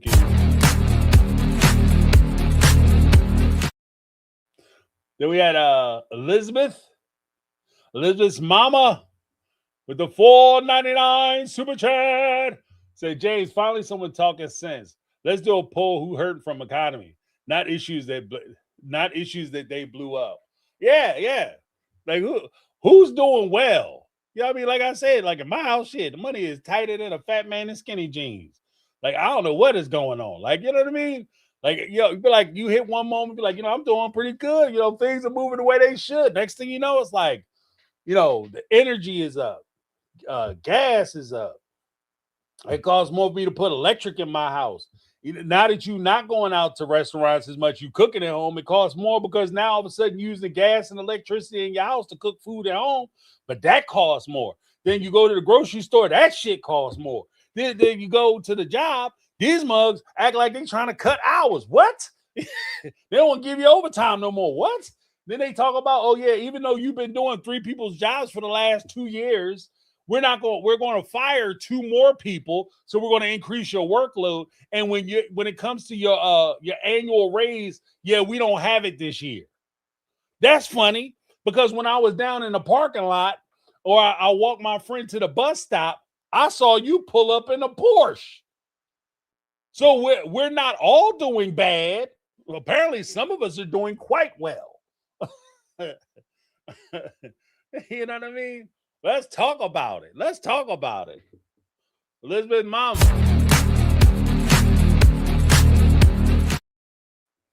All right, let's get back to Linda, and then we'll go to Carmel Cuties. Hey, Linda, what's going on? Got disconnected. Oh, I was like, how long have I been talking to myself? And then I'm looking, I'm like, wait a minute. So where did I leave off? Because I don't want to, I know we got limited time. So you were talking about you were saying with notes to self and then playing. yeah. So I'm done. It's like everybody's trying to make a buck. Everyone's trying to make a living. To me, she's gone a little bit like off the rails. You know, everything is an excuse. Now she's buddy with Mary and with very happy to have Christine and David. I don't know if anybody saw that. I could only get through like the force, maybe the 15 minutes because no. We already know that the Browns started the show. The marriages were falling apart. They were falling out of their religion. They weren't wearing their garments. I think the plan with all the wives were, let's make some money and get out of here because they finally woke up to Cody. I really think that's what it was. I think they finally woke up. I am with you on the true crime. You are singing my song. So when you talked about the crash, I remember seeing that investigation discovery earlier this year. And what I had remembered, they were treating it like an accident, but what made them investigate is someone overheard something the mother said to her daughter. I think one of the detectives, and they will, I don't know what the mother was saying, what the daughter was saying, but the way it was, the detective took it like there's something here. And then that's when they started to investigate and they realized she was it. But I did watch it. And I was shocked to find out that this girl was in a relationship with this young man since she was like 13, 14 years old. And she was living with him in the boy's father's house because they were divorced. And I'm looking at all these adults and I'm like, why are you all shocked? You gave these kids no boundaries, no morals, no responsibility. You're letting them do what they want. This little girl is a little psycho nut. I mean, you want to talk about entitled and the making of a serial killer. Just to hear her speak, when she did that interview in the end, you want to talk about calculated and on script? I was like, get the hell out of here. And this is not this is not a one-off, James. This happens more than we know. This is why I look at it. I've known parents like that. And I'm just shocked. Like you let your 14, 15, 16-year-old shack up or bring their boyfriend to live with them. I've seen that a lot on the investigation discovery. And I knew one person in real life. And that was when I was young. And then my grandmother found out about it. And you know her. That was like the original census. She's like, you're not even going on that block anymore. Right. Yeah. Like, oh my God. And you're I don't know. And she her mother was a stay-at-home mom, so there was no excuse for it. No excuse for it. Yeah. And as far as real life, I mean, I know you don't. We do need. If we're gonna be real, we're gonna talk about the political situation. But it's gonna be more than finger pointing. A lot of us could read and deep dive. This is what's happening now with seeds that were planted 25 years ago. So Right. all of this is the fruit of their labor. And someone wrote in, I couldn't see, and people are not paying attention to local elections. Whoever wrote that is golden because that's where it starts. Look at your local election from your council person to your assembly person to your community board leader. You want to go to your community board meetings, you got to start at the root. You got to start at the root because what's happening now is coverings for a genocide. The genocide that's happening in Gaza, the genocide that now it was a standstill in Sudan because now the UAE transferred their money to something else. Let's talk about the hantavirus. Everybody look it up. The hantavirus is not as contagious as COVID. You get it when you are in close quarters with rats, which is where you are when you're on a cruise ship. Not necessarily that it's rat infested that you're going to see it. Marine rats do live on these cruise ships, and it's the fleas they carry. So as they whisk by on the carpet, the wall, they get into the kitchen. You will die from it. It's treatable, not so much curable, but it's not pandemic type disease. Right. So you all need to pay attention. What you said with circus and bread, my goodness, you just really came on with everything today, because there's a lot that's going on and it's so many different things. It's like you can't pick a topic and stick with it. It's like Baskin Robbins. You got to get into all the different flavors, because all of it is affecting us. Because right now, my spidey sense is tingling with, since people are just eating what is being fed to them, no one is grabbing a dictionary, no one is even looking in their browser to start. Once you start sounding the alarm, you're going to thwart their plans. Like a lot of people have already, there have been things in New York where they're like, no, hantavirus is not COVID. You're not going to give us this COVID bullshit again. That's how you start thwarting them, by vocalizing, by saying, yeah, no, I know about this, and this is not what it is, but you have to be public, but you have to be present. People are going to have to be on their P's and Q's. Don't get distracted. And it's true, because like the Browns was like, I was getting, everybody knows, a little too invested. I still think this motherfucker's DNA should be put into Codex. I'm not backing up from that. I'm not backing up from it, because this weird clip hit my feed, and I put it on your Facebook, where he said he was so mad he swung the knife and cut his hand. Who the fuck were you swinging a knife at, my man? Right. Right. To the point you hurt yourself. Who were you swinging a knife at? Were you having a conversation with yourself? Because now it's only one wife and there's a tight leash on you, so you just can't disappear into the sunset for like 3, 4, 5, 10 hours. Okay? So it's like we just really, really, really need to be aware. We need to be aware, and we need to start fighting back, stop eating this. You know, to be anti-genocide is not being anti-Semitic, so don't fall for it. Don't be bullied into it. Now, all of a sudden, the Ebola virus, which is dangerous and contagious, is happening in the Congo. And this is part of the fact, when you take monies away from health departments and from CDC and from other research organizations to sound the alarm before it becomes an outbreak. So I'm more concerned about Ebola in the Congo than I am about the hantavirus here in the States, because that could be a pandemic of catastrophic proportions. Right, right. Well, I mean, and Ebola is like, you know, compared to COVID, like we have there's no leashes on that. And you can sit there and say all you want. I'm not going nowhere with a mask. It won't make a difference. You know what? I really think, especially anyone who's prone to get anything, there's nothing wrong with wearing your mask. No. Fuck what people have to say. But you know what I would really encourage? The little Clorox wipes. There's actually little pocket versions of them. I haven't found them, but you could take them and put them in a damn Ziploc. The shopping carts in your grocery store are a minefield of germs, of everything under the sun. When you get on a bus or any public railing, the subway, the bus, the restaurant doors, that's what you need to mind. And make sure that the habit, which what I have of always putting my hands on my face, get yourself out of that habit and get yourself into the soap and water. You know, the Purell and all that shit is good, but there is nothing as healthy as hot water and soap.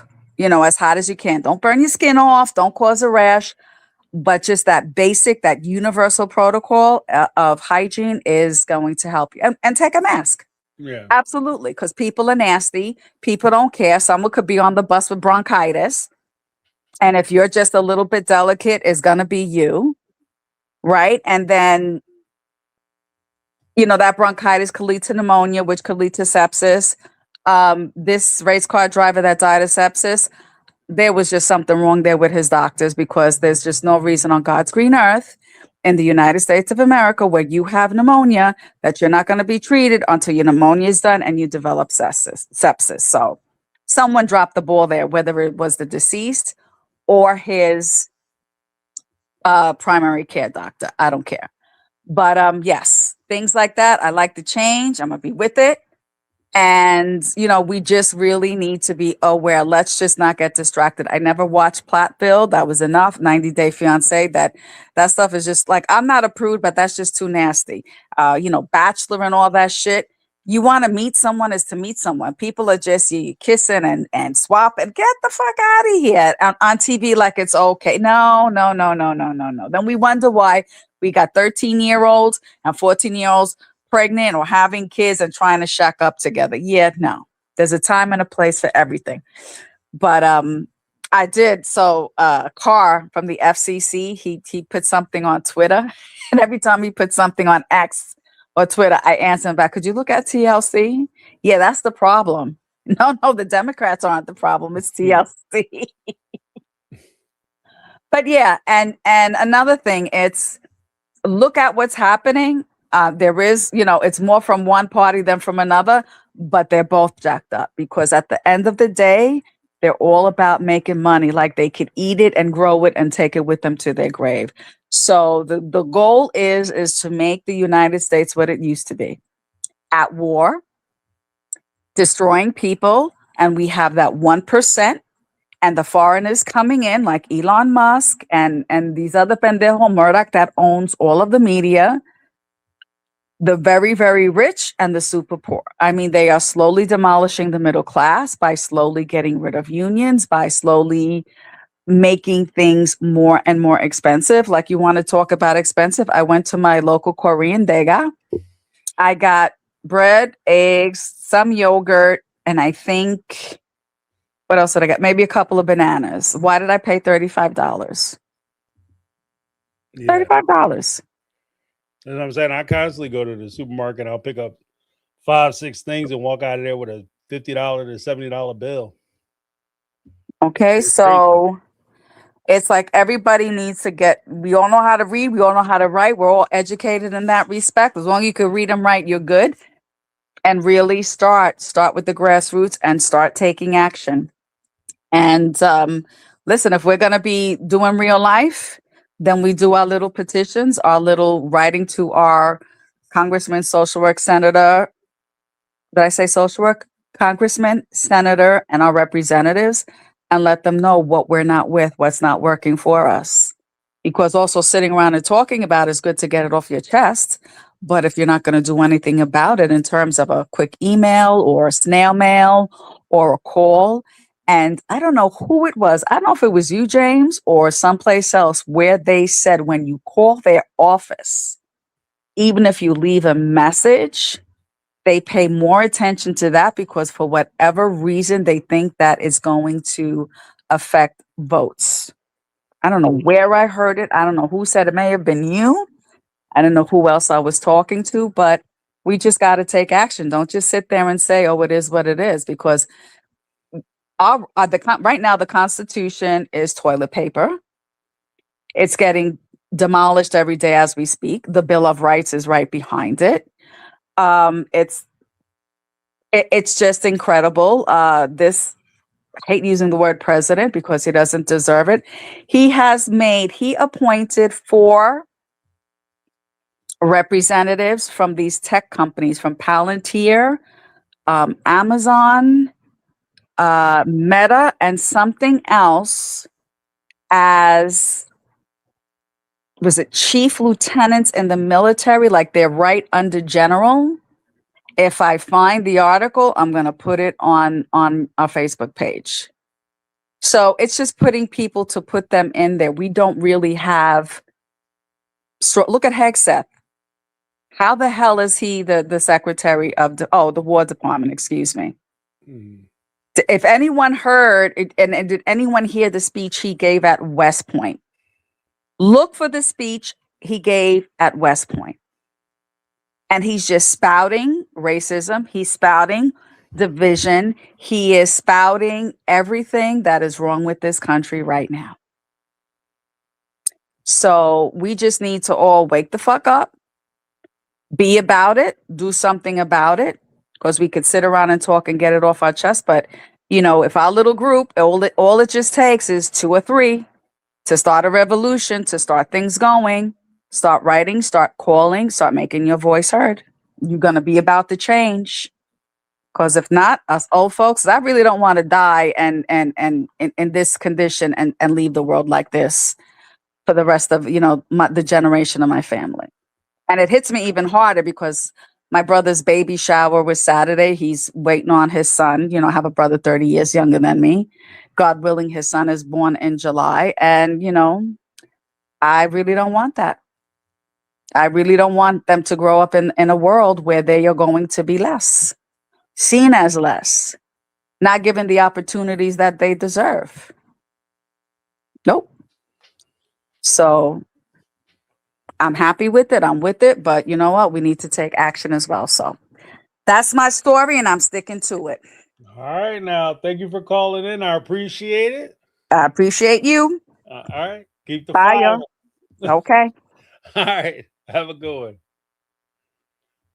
Yeah, and Linda brings up a good point. Like a lot of times, like I've said this on the channel before, the whole point, and again, wake up. The whole point of the way a lot of these policies and stuff are moving forward, they are designed to wear you down. They're designed to make you feel like you can't do anything about it. They're designed to make you feel like you're powerless and there's nothing you can do. And, oh, woe is me, and my life is terrible. The gas prices is high and everything is high. And, oh, I'm so outraged and there's nothing I can do. I just got to like it or lump it. And, oh, America's going to be better. I'm going to go play some lotto. That's how our system is designed, because at the end of the day, if you really didn't have any power, they wouldn't have to ask you for shit. There's a reason why there's such an effort to take away votes. If voting didn't matter because they were going to do whatever they wanted to do, they wouldn't have to pass legislation and push things through the Supreme Court and try to create gerrymander districts, whether in Democratic or Republican areas, if voting didn't matter and they put in anybody they want. It's in plain sight. And so if they can get you to disconnect, whether it's bread and circus or frustration, that's what they will do. Because the powerful are never going to stop.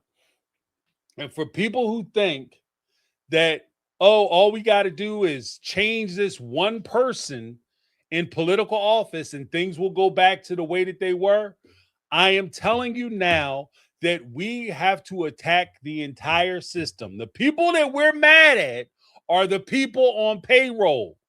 These are not the decision makers. These people are on payroll. What does that mean?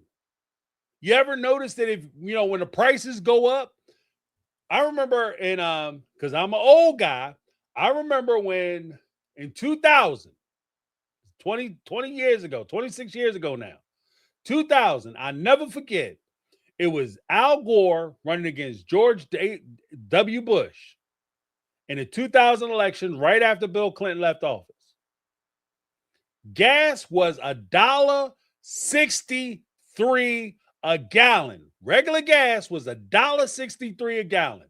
And people were losing their effing minds. $1.63 a gallon. What they think I'm one of the Rockefellers? This ridiculous. Oh my gosh, this gas is ridiculous. Gas is so high. You know what people would do for $1.63 gas right now? You know what people would do for $1.63 a gallon gas right now? I used to tell a joke before I watched this horrible, it's actually a really good horror movie, but it's just the premise is terrible. Is a movie called I Spit on Your Grave, the 1970s version, the first one, where a woman goes out by herself to, I think she's in West Virginia, out into the mountains and shit, because she's writing a book and she's out there by herself. These guys break in and they do terrible things to her. The first scene of that movie, when she encounters the guy, she pulls into a gas station. She's driving this gas guzzling, big ass, metal ass car, V8 motor, gas guzzling car.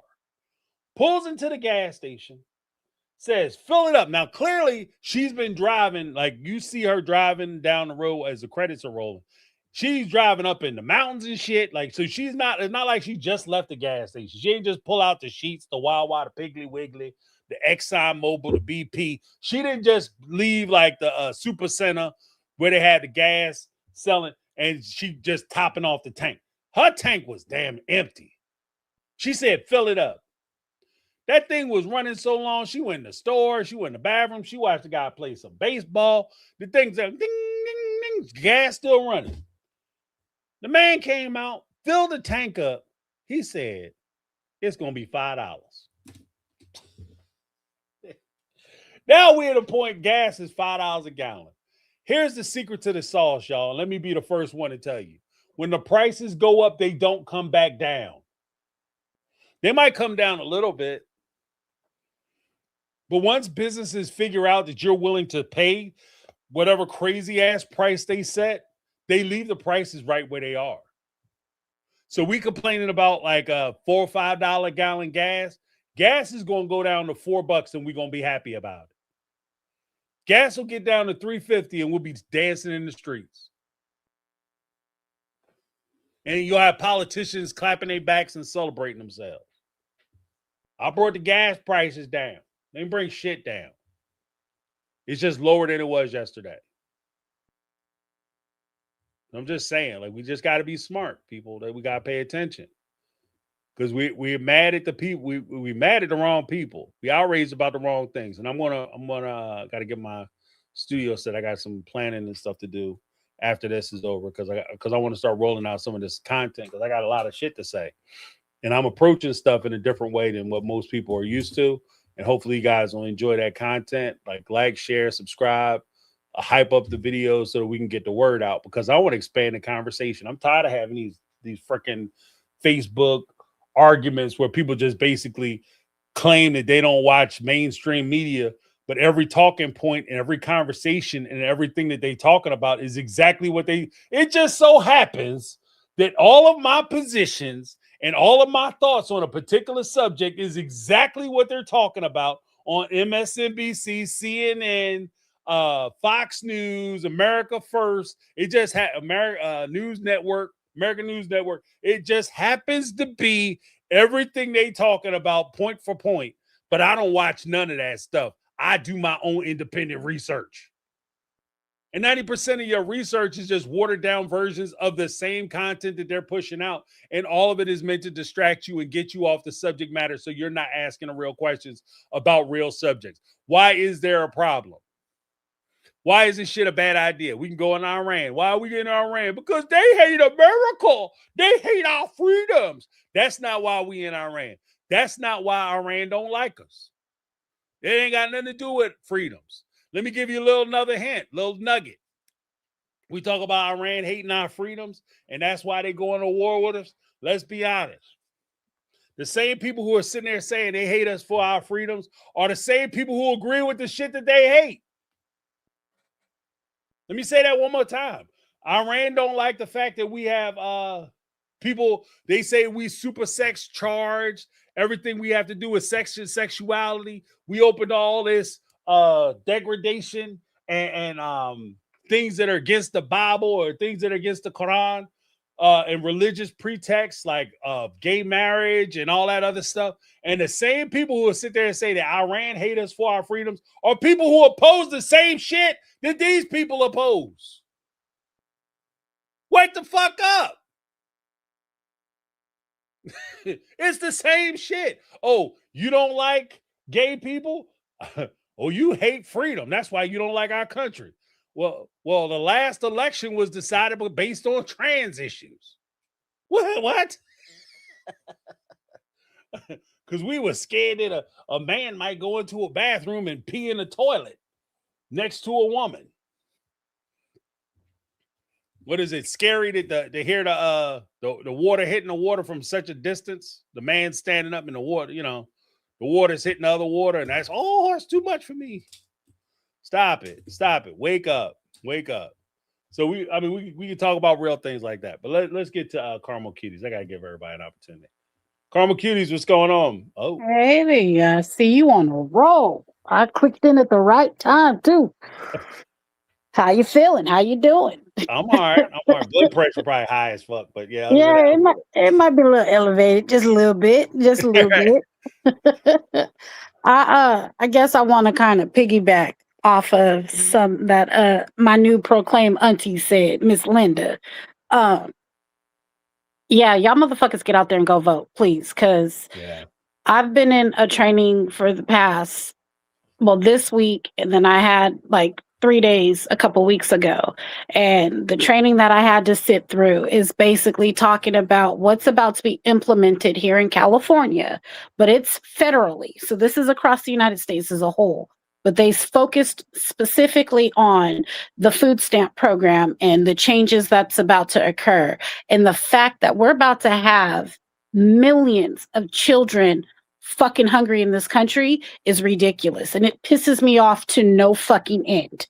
Like, I can't stand when people have these political conversations and it's, oh, the immigrants this and the immigrants that. And I don't give a fuck if you were born here, not born here, if you came here when you were 5 and you've been here, your parents paid taxes, whatever. There should never be a child hungry in America. And I don't give a fuck. If people get mad because your taxes get raised, oh, fucking well. But the point of the matter is, like, even American citizens, where I guess before, if you were a parolee, you were able to get food stamps. If you were sex trafficked, you were able to get food stamps. And as of July 1st, 2026, they can no longer get food stamps. If you were born here, but your parents were illegals, so to speak, right? You were allowed to get food stamps. As of July 1st, that's no longer. So how the fuck are we denying American citizens food? Like, it doesn't make sense to me. How are we denying children food? And the fact of the matter is that a lot of y'all, and I'm not going to pinpoint and say it's all, oh, it's only Trump or it's the far left or the far right. I don't give a fuck. If you vote Republican, Democratic, doesn't matter. Get the fuck out to these polls and go vote, please. If y'all don't do nothing else in 2026, go fucking vote, because this vote is about to change shit drastically. And I don't know about y'all, but I'm tired of fucking struggling. I am sick and tired of seeing, especially here in California, since everybody thinks, you know, we live like the goddamn Kardashians, right? I am sick and tired of seeing all these motherfucking millionaires that, you know what I'm saying? The people who own the company that I now work for, these motherfuckers pull up to work in Maybachs. You know what I'm saying? Fucking Jags and shit with brand new rims every other week. But then talk about, oh, we're only going to give raises a fucking pizza party in 22 cents. If you've worked for the company less than 2 years, you don't even get the 22 cents. The fuck? You're not even paying a living wage. Like, how the fuck do you expect? And then get an attitude if somebody's running late because, God forbid, they have children or elderly in their household that they have to take care of before and after work, right? Like, I don't understand companies that want us to give our whole fucking life to you, plus our next life, our children's arm and firstborn and everything else, but yet, God forbid, I ask for one fucking day off to handle my own business. You act like I'm asking you to put $1,000 in my bank account. Like, you want to be mad about some shit? Let's be mad about some shit. You want to be enraged about some shit? Let's get it, because I got a lot to be pissed the fuck off about today. But I'm gonna keep my blood pressure down. Yeah. Well, I mean, I would just say this: like 9 times out of 10, the same people who are telling you that you got to tighten your belt because the company need it and shit is kind of tight. The reason why they need you to come in is because they don't give a shit. Like, everybody has worked a job where you're supposed, like, in order for the position you have at your job to be fully staffed, you require anywhere from 5, like, it'll be a job where a full staff will be 10 people, 15 people, or 20 people on that shift in order to cover all bases. They'll cut that shit in half and then cut that down to quarters and expect the remaining people to absorb those responsibilities because, you know, money is tight and you got to make that sacrifice. But the second you say, hey, guys, I need some help because I sacrificed for you guys to make sure you had the things you need and you're being taken care of, I need to do some things for myself. Now, all of a sudden, your ass is a problem. Yep. Now, all of a sudden, oh, well, you mean you calling out? We can't have you call out because we already shorthanded. You're shorthanded because you decided to give your executive team bonuses this year instead of giving everybody raises. So I can't afford daycare. No, I can't afford this. Or if I get sick, I have to go work a second job or take a bill because my insurance that I get through my job, which is a whole nother issue we could talk about, but the insurance I get through my job isn't enough to be able to cover the stuff that I need to cover. So I can't even, you're not even giving me the tools to be able to come in and work a full damn day. But then you mad because I need to take some time. Like, you got to take care of yourself. And I started having that conversation with my kids. Like, we'll push them down the shove. You start working at a job. I tell my kids, even before their career started, my daughter was in high school. My son, he's in high school now. Tell them, like, before you start working for somebody, you start working at a job, you be as loyal to that job as they are to you.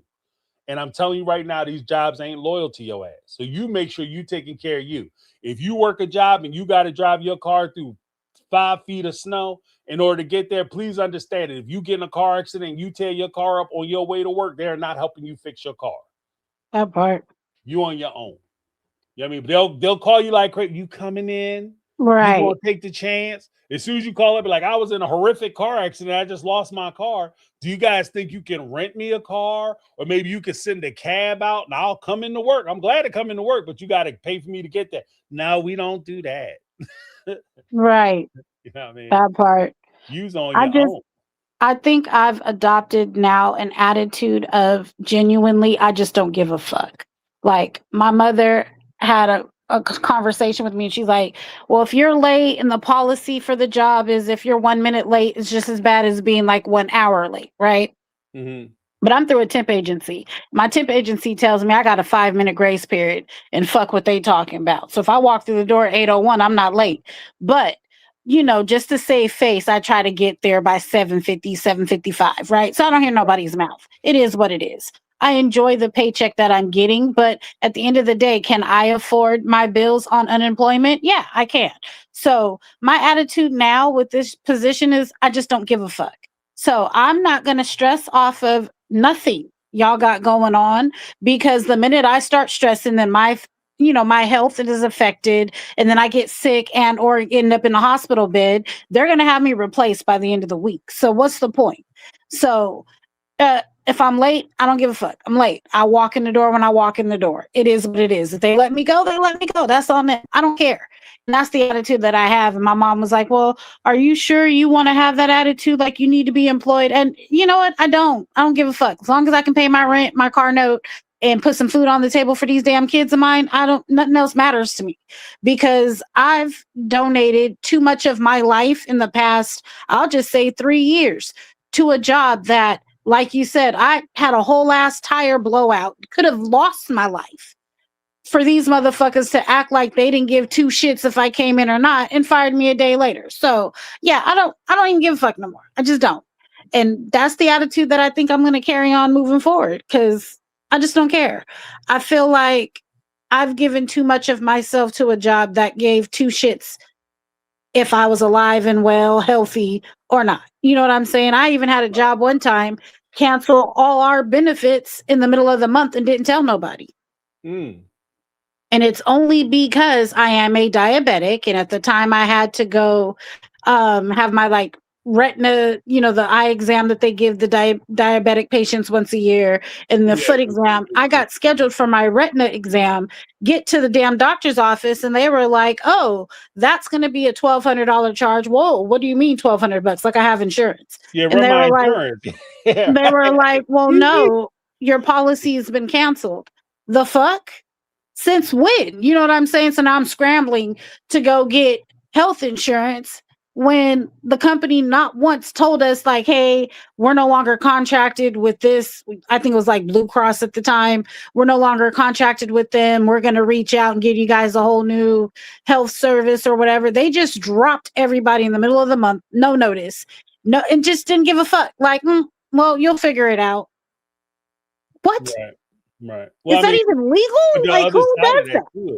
The other side of that too is that, the possibility, because most people would find that out after they've had a horrific accident or a medical emergency, and you get to the hospital and you don't have a decision as to whether you're going to reschedule, because emergencies aren't scheduled. So falling down the steps, you don't pencil that shit in. You just fall down Right. the steps. You go to the emergency room.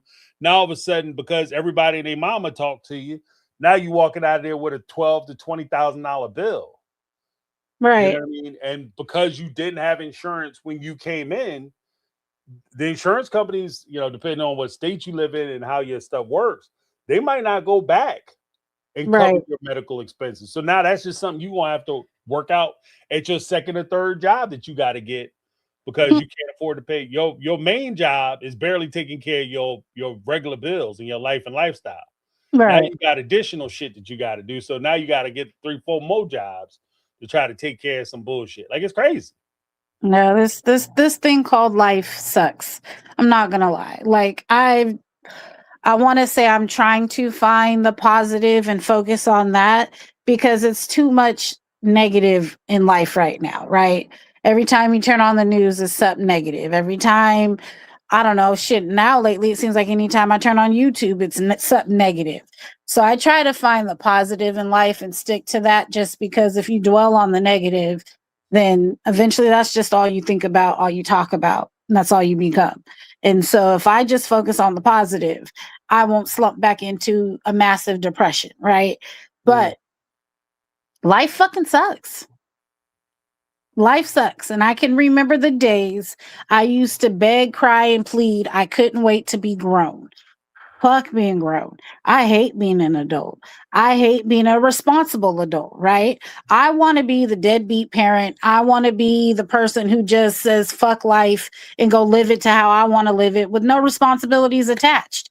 But for some reason, God won't allow me to be great in that department. So I got to get up and go to work every day. I got to make sure that these bills are paid, because I still have a minor child that depends on me. And as much as I love to say, fuck these kids, yeah, I just can't genuinely do that, because, if I don't take care of him, who the hell else will? His daddy damn sure ain't going to step up and do it. So it's on me. But life sucks. This shit is horrible.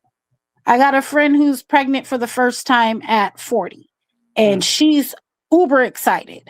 And I feel bad because I told her I don't even want to invite to the baby shower. I'll send a gift. Like, I'm not in a celebratory mood. And I feel bad for her, because who would want to bring a child into this world with the way it is right now? And I know that's probably a fucked up thing to say, because she's been wanting a baby for so long. But I'm looking at, like, what are you bringing a child into this fucked up world for? Heartache and pain, because that's all that baby's going to feel for a few years. Like, this shit sucks. I would 10 out of 10. I don't recommend for nobody. Like, and like you said, it's going to get worse. I don't see the silver lining in none of this shit.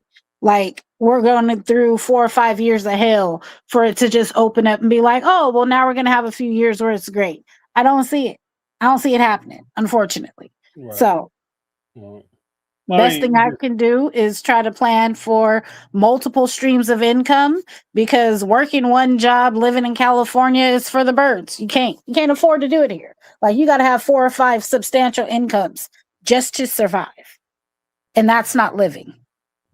Right. But I mean, I think that there's also a point too where I think that's most places, because like I said, with the increase of prices for everything, I said that earlier, that gig work is so big, not because people are finding convenience and the ability to set their own schedules and deliver food or drive people around like a taxi cab. It's just that 9 times out of 10, you get that gig work because it's so expensive, like especially with the price of gas. We're going to reach a point in this country where you're paying to go to work. So in order for you to subsidize those expenses, you're going to have to get gig work in order to pay for you to be able to go to your regular job so that you can pay your regular bills. And that's kind of the trap that we're falling in. And it's heading this way. And I agree with Linda that this is something that has been occurring and has been going on over the past. This didn't just start in the last 4 to 8 years or 60 years when Donald Trump rolled down the escalator and shit started getting fucked up. This is something that has been put into place back in the 80s. Yep. And it's just coming to fruition now. The problem that we're having is when we first started this, everybody was comfortable because the pool was full. Now we're getting to a point where the water is getting low. And now we're actually starting to feel the real repercussions of a lot of the decisions that we had made and allowed to be made on our behalves. Right. So when we Yeah. talk about, like I said, there was a time when you could work one job. It wasn't uncommon that people would work one job and be able to buy a house, pay for a new car, go on 2 weeks vacation during the summer, away for vacation during the summer, put new appliances in their home, and be able to take care of their home, work in one job. And it was expected that you will work one job. Jobs didn't expect you. In fact, most jobs did not expect, nor would they tolerate you having a secondary job. Right. You understand what I mean? But now it's so commonplace, it's almost expected. Like, how many jobs do you work? I mean, or what hustles are you involved? We build this bullshit, this hustle culture. This is the shit I want to talk, like, kind of address too, is that we build these limits on ourselves when we talk about hustle culture. I wake up, I rise and grind. Oh, I'm on my shit, Dean, all the time. Oh, I'm always hustling. Hustling for what? Are you hustling to get ahead? Or are you hustling to survive? Are you thriving? Are you getting more than what you have enough, but you want a little bit more, so you hustling to make that little bit more happen? Or are you working 2 or 3 jobs trying to figure out clipping coupons because you're trying to figure out how to make your bills? That's not hustle culture. That's surviving. Right. And that's barely getting by. And that's why I say that there's such a strong push for them to tell you to go back to sleep. That's why there's such a strong push when people talk about, I hate woke culture. Yeah, they don't want, I'm sure they hate woke culture because they don't want you to wake up. They want you to stay asleep. Right. So you feel like you're doing some shit. This is something I used to tell my kids. I'll toss it back to you. But one of the things I used to tell my kids all the time, never confuse activity with accomplishment. Just because you're doing a bunch of shit doesn't mean you're actually accomplishing anything. Because you could run for 3 days on a treadmill, but you ain't take 2 steps. Wow. Moving forward. You understand what I mean? You did a bunch of shit though. You was running, you was, changing the levels and all. You did a whole bunch of shit, but you haven't accomplished anything. And part of hustle culture is they're teaching us to love the activity and not the accomplishment. What have you achieved? You working 4 jobs. What do you have to show for it? Aside from you didn't spend time with your kids, you don't know what's going on at your house. Your house that you struggling to pay for, you don't even get to see. Damn sure don't get to enjoy. Right. You working your ass off for some shit that doesn't even matter. And then 9 times out of 10, especially in America, we're gonna keep it all the way buck. Because like I said, I'm gonna be straight up. 9 times out of 10, you mess around, get old, get sick. You work all your life to pay for a house so that you can get to reach the end of your life, so that you can wind up turning your house over to the old folks home or the hospital because you caught a virus or because you got old. Yep. You know what I mean? Hustle culture. So what are we doing? It's a young girl. I don't know her name, but she went viral because she had a little rant in her car before she had to go to work. And she was like, this is so ghetto. Going to work is ghetto. And she was like, I'm not chasing the bag. The bag is chasing me. And I feel that right now. Like, I'm not chasing the bag. The bag is chasing me. So it's ridiculous.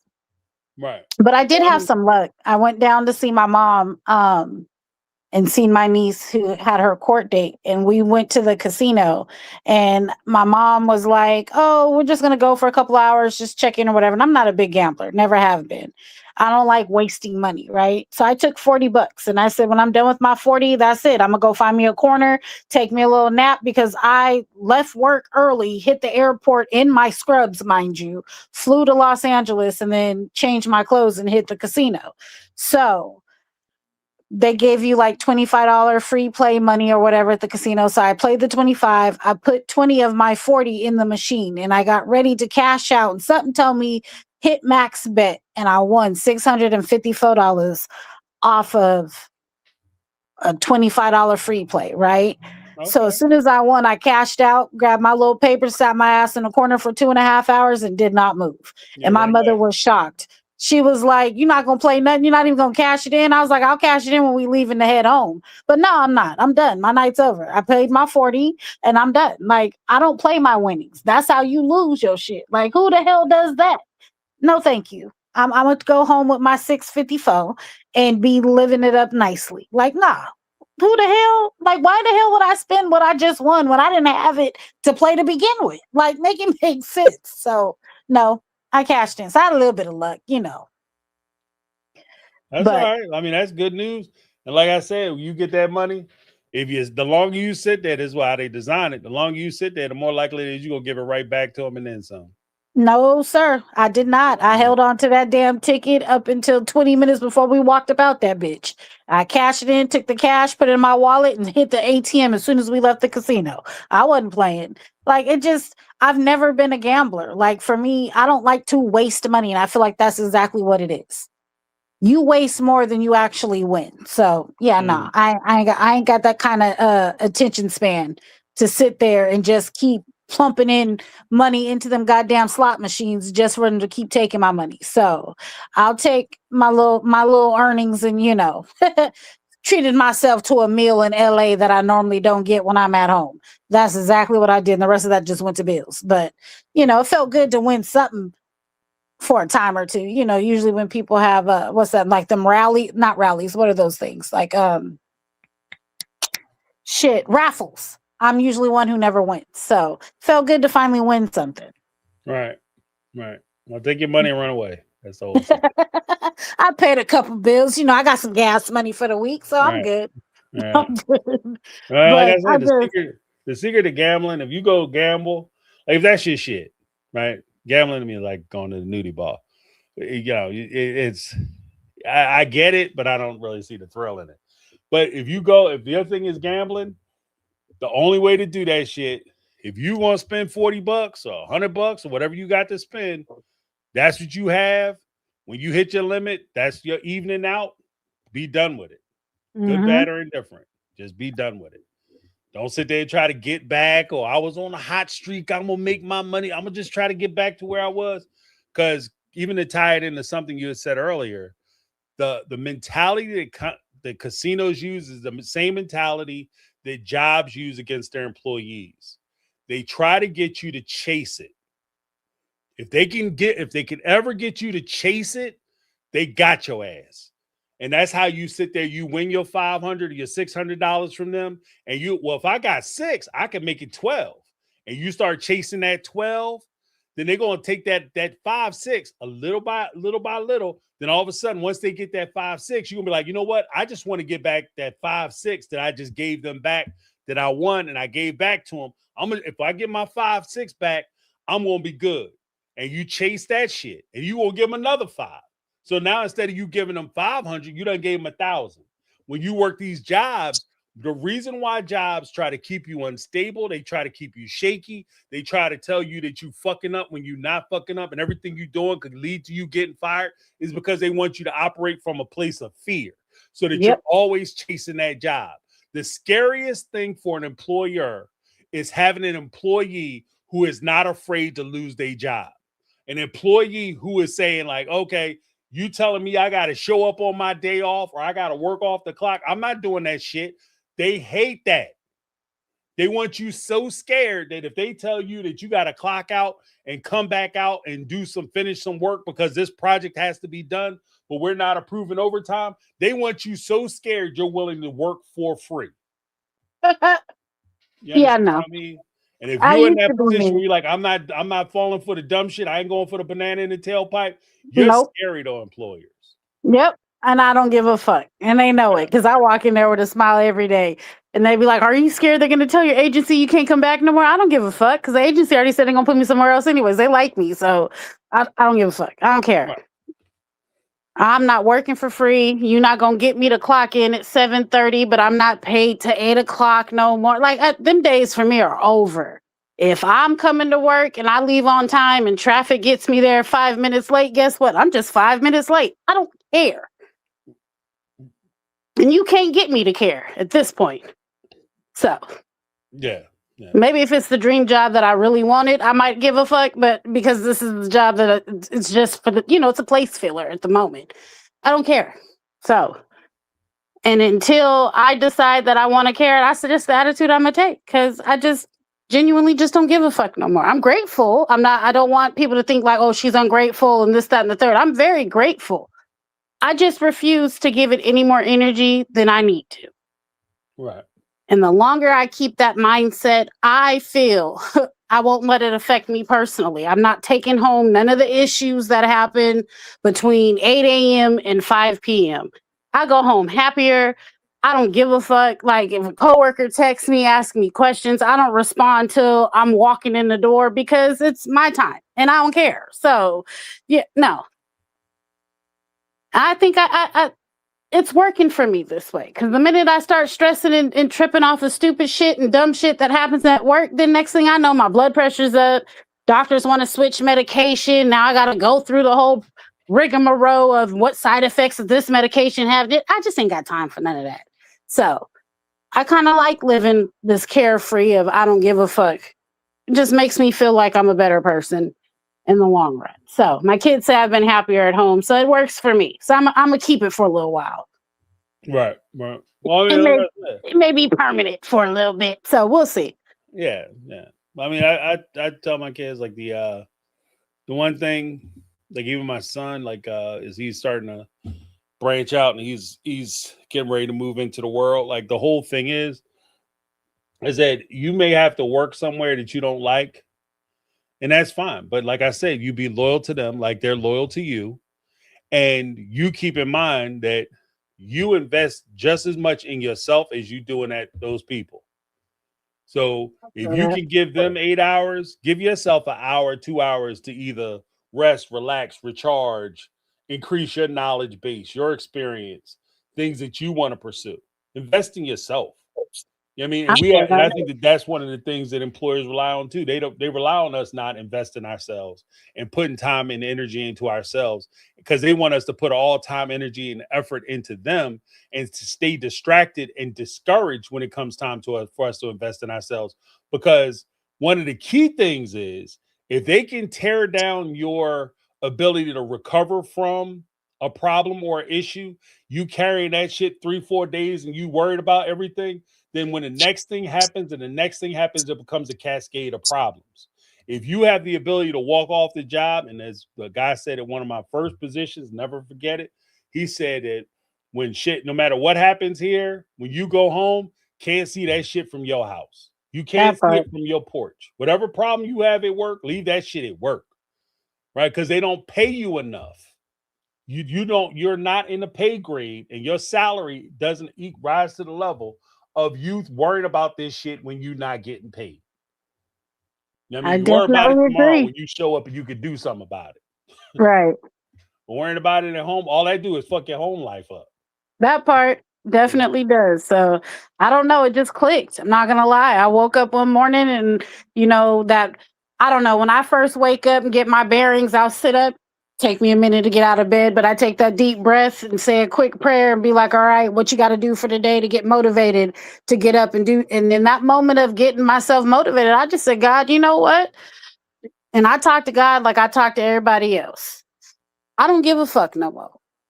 Please forgive me, but I don't give a fuck. And that was the attitude I had the whole day. And when I tell you I had the best day ever, so I said, you know what? Maybe I need to do this more often. Mm-hmm. And it's been that way for about a good, 3 weeks now. And I'm just on that. I don't give a fuck. And the more I don't care, the better I feel. Right. But again, certain things that I've learned through trainings and stuff on the job, it's the way society is nowadays, this shit's irking the hell out of me. And it doesn't make sense why the world is where it's at. But unfortunately, I can't solve the world's problems by myself. All I can do is, encourage others to get out there and vote, because if voting is how we're able to at least change some stuff, we can't change that motherfucker's in office, but at least we can change who's working for him in office underneath him. So if you got to get out there and go vote in June, please go vote, because shit, we all need it. Because what's coming down the pipeline that's supposed to be changing federally across the board, like within the next 2 years, a lot of folks are going to end up homeless who can't work. And these are including women and children and the elderly, the veterans. And it's like, when does this shit stop? But, you know, I could stay long-winded on this topic all day long. And I'm pretty sure there's a lot of folks waiting to call in. Last little tidbit, I did listen in last night while trying to do some studying to the interview that Miss Linda had talked about with David and Christine. And I actually got through the whole fucking interview. And I'm going to be honest, I didn't learn anything new that I didn't already know. You talking about the notes to self interview? Yeah, I watched the whole thing. And again, it was background noise for me, to be honest. I didn't learn nothing new. There was nothing like massively told that makes me want to be like, Only thing I saw was that her son Peyton, because I guess he has a Peyton too. Her son Peyton decided he wanted to be closer to Janelle in honor of Garrison. And that's why he moved to North Carolina, and not because, you know, he had a problem with David or David and Christine being together. Mm-hmm. But outside of that, I didn't learn nothing new. I kind of felt like it was a waste of time, to be honest. But yeah. Yeah, I mean, was like, it's just I'm not like good for them. Like, notes to self. I'm glad they're able to secure those interviews and stuff. Like, because it makes sense. Like, these are your people. They should have been first in line for the interviews. That's cool.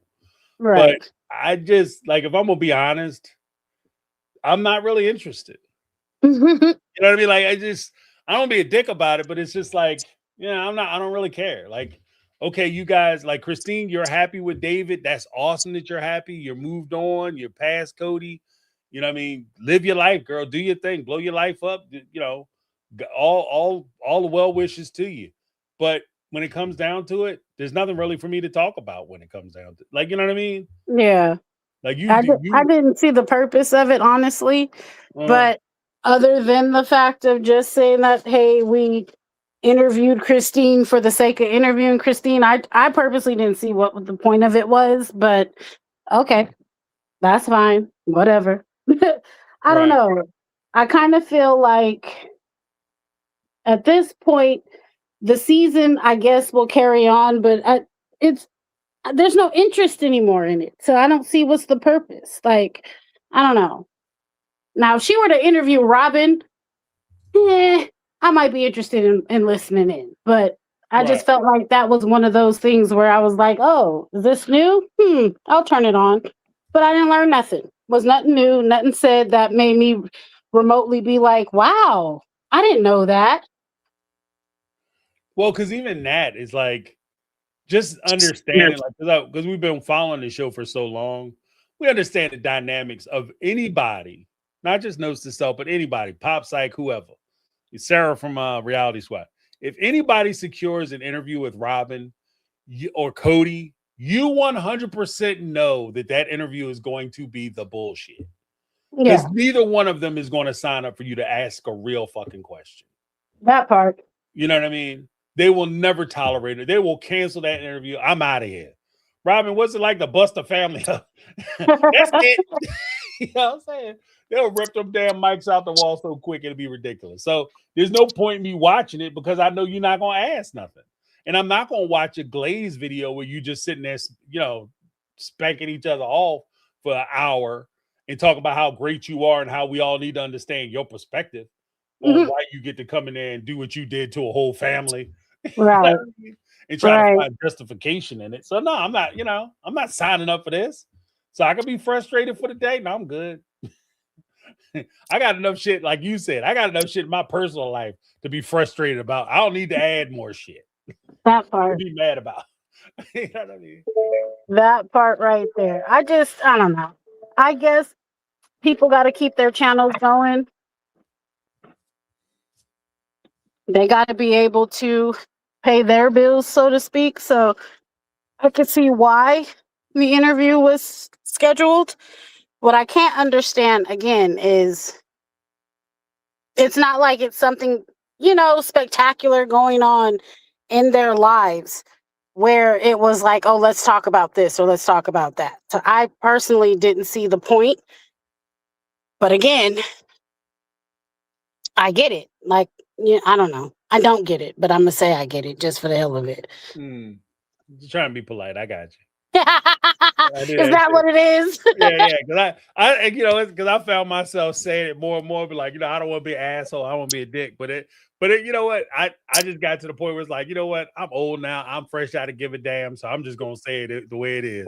Like, I'm gonna stop trying to pretend like I'm trying to be conscientious about. No, it is what it is. Yeah, I was kind of confused by it. I'm not gonna lie. It also starts with I hate to say this. No, you don't, because it's the truth. You know what I mean? I hate to say this, but sell insurance I'm not on the really side. interested in watching Christine buy more houses. I don't hate to say that. I'm not interested in watching somebody buy more houses. I'm figuring out how to pay for my house. I don't need to watch somebody else flaunt and throw it in my face how many houses you could buy. Good for you. You could buy more houses. That's awesome. I mean, now I gotta get my shit together. Think that, like, I'm not gonna lie, Corey did ask David one question that kind of like threw me for a loop a little bit with the answer. And it was pretty much, where Cody told David he don't know shit because he didn't live. Well, I have to live to know that you didn't live it properly, obviously, because all your wives left you, but Robin. But, like, I feel like, I don't know. The whole point of the fucking interview just made no sense to me. It was senseless. Like I said, nothing was spoken that made me be like, oh, okay, that makes sense. Or, oh, damn, I didn't know that. None of that. None of it. And I'm not going to lie, kind of lightweight made David look a little possessive. You know what I'm saying? But they keep doing these couple interviews, which don't make sense to me at all.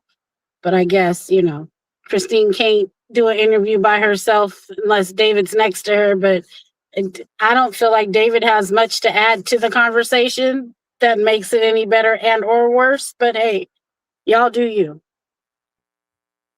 Right. I don't know. It was just as entertaining as watching McKelty and Tony at this point.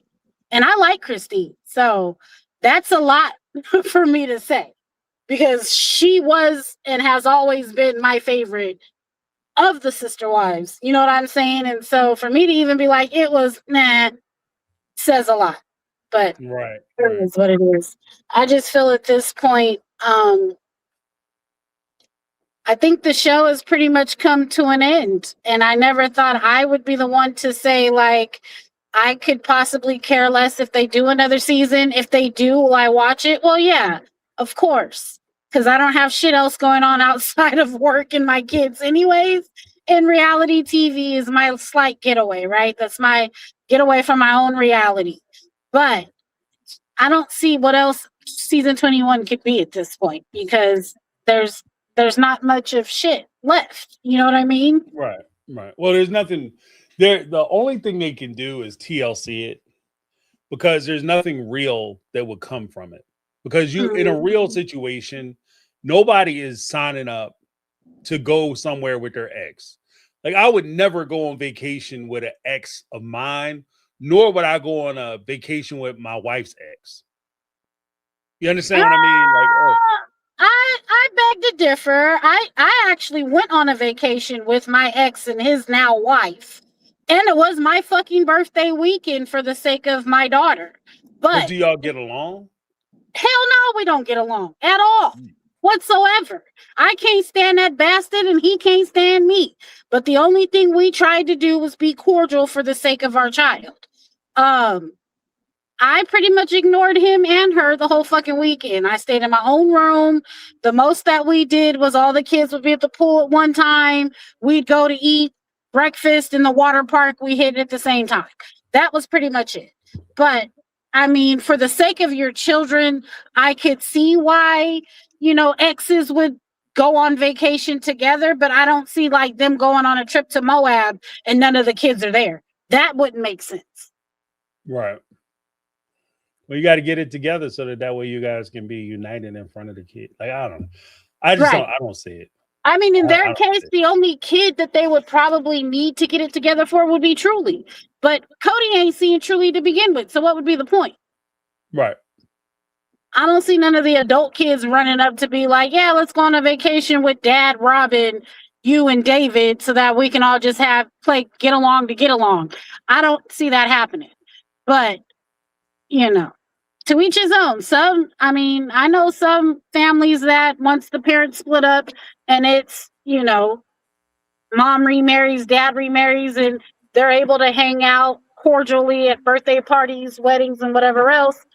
I'm just not that person. And especially now that my child is of age, like she's an adult, and she doesn't even choose to be around her father anymore. So I have officially closed that door. We ain't never got to speak again, as far as I'm concerned. And if she reopens that door and allows him back into her life in any form of capacity, I don't have to be involved. So I'm okay with that too. Right. Right. If she gets married and wants to invite him and his wife, they can sit on one side of the aisle and I'll sit on the other, and I'll be cordial when I need to be, but I ain't got to talk to him. And that's just how I feel. So. Yeah, because also in the realm of reality TV, they have to put you in a room together and you guys have to have a conflict. Right. So it's not just they're going to be there hanging out, trying to get along and trying to be cordial. There has to be a conflict. So I'm not signing up for. I know, like I don't go places where I know it's going to be the bullshit. I feel it. Like if I'm going somewhere and I'm like, I'm gonna have to knock this dude's teeth out. Like I'm not going. You know what I mean? Like I that's feel dumb it. on my part. Like why would you put yourself in that situation? I'm dealing with the cops and everybody else answering questions I don't want to fucking answer. I'm not going. Yeah, I think with my level of I don't give a fuck now today, if I had to do it, my answer would be no. But this was like 9 years ago. And I did it for the sake of my child who was sick of being put in the middle. Right. So, okay, I can get along just for a weekend. It was only 4 days, no problem. I never did it again. So I can understand. But yeah, I don't even see what conflict that they would have unless they show what happened in the court proceedings, which would be amazing, for the ratings. I could see TLC doing that, but what conflicts are we seeing? Y'all already moved into your house. You supposedly paid everybody their money back. What else is left? Right.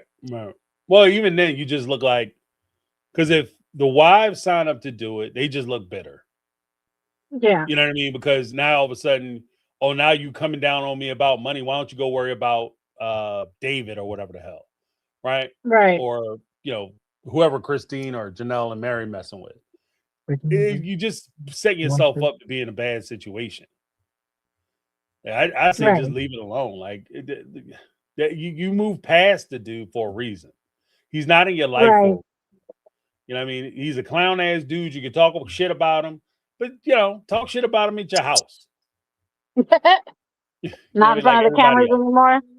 Yeah, that's how you do it. You talk shit, fuck, F that bug, blah, blah, blah. I don't have to be sitting there with you because 9 times out of 10, and this goes back to my whole feeling about closure.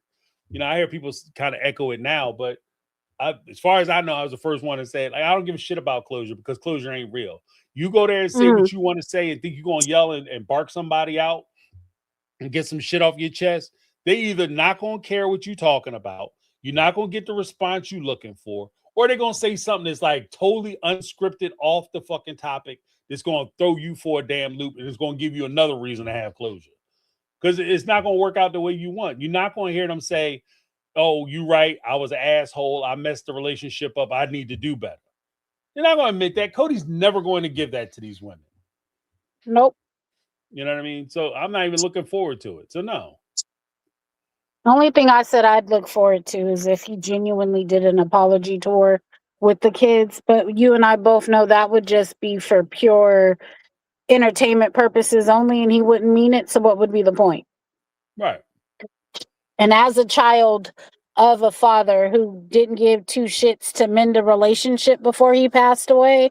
Yeah, I know what it feels like. Well, not to have a dad who's on national TV talking shit about me, but I know what it's like to not have my father in my life the way a father should be, nor did they ever try to be, if you catch what I'm saying. But Right. I I just feel like at this point they could have made an easy break and just have like an episode of where they are now, meaning like we get to see Janelle's house, Maddie's house, and then just cut it off, right? Get a picture of Aspen's baby and then just let it go. Go ahead and, retire the show and go on about it. I don't know. I was hoping you was going to be on Saturday because I really wanted to lay into Unexpected because that shit is just wildly crazy as hell. And the fact that TLC is even allowed to keep producing these types of shows doesn't make sense to me either. But Right. I can save that for a Saturday conversation. Yeah, because I gotta reschedule the I think I might do an additional members this week. I just gotta figure out what day I can do it. But the whole thing, like I said, with that's also part of the reason why I'm moving away from some of the reality shows, is because we've reached a point now where it's not even really about reality as much as it is produced chaos. Mhm. Like they're just putting bullshit on and trying to pretend like this is how people live. Because I'm telling you right now, I have a son, I have a daughter. There's no fucking way in the world I'm gonna send my 12-year-old over to somebody's house and I find out that they let my son or my daughter go up into somebody's room, and not only are they allowing them to have adult interactions with each other, but they're encouraging it. Oh, like I said, I'm calling the cops and I'm gonna tell the police straight up, you need to get there before I get there.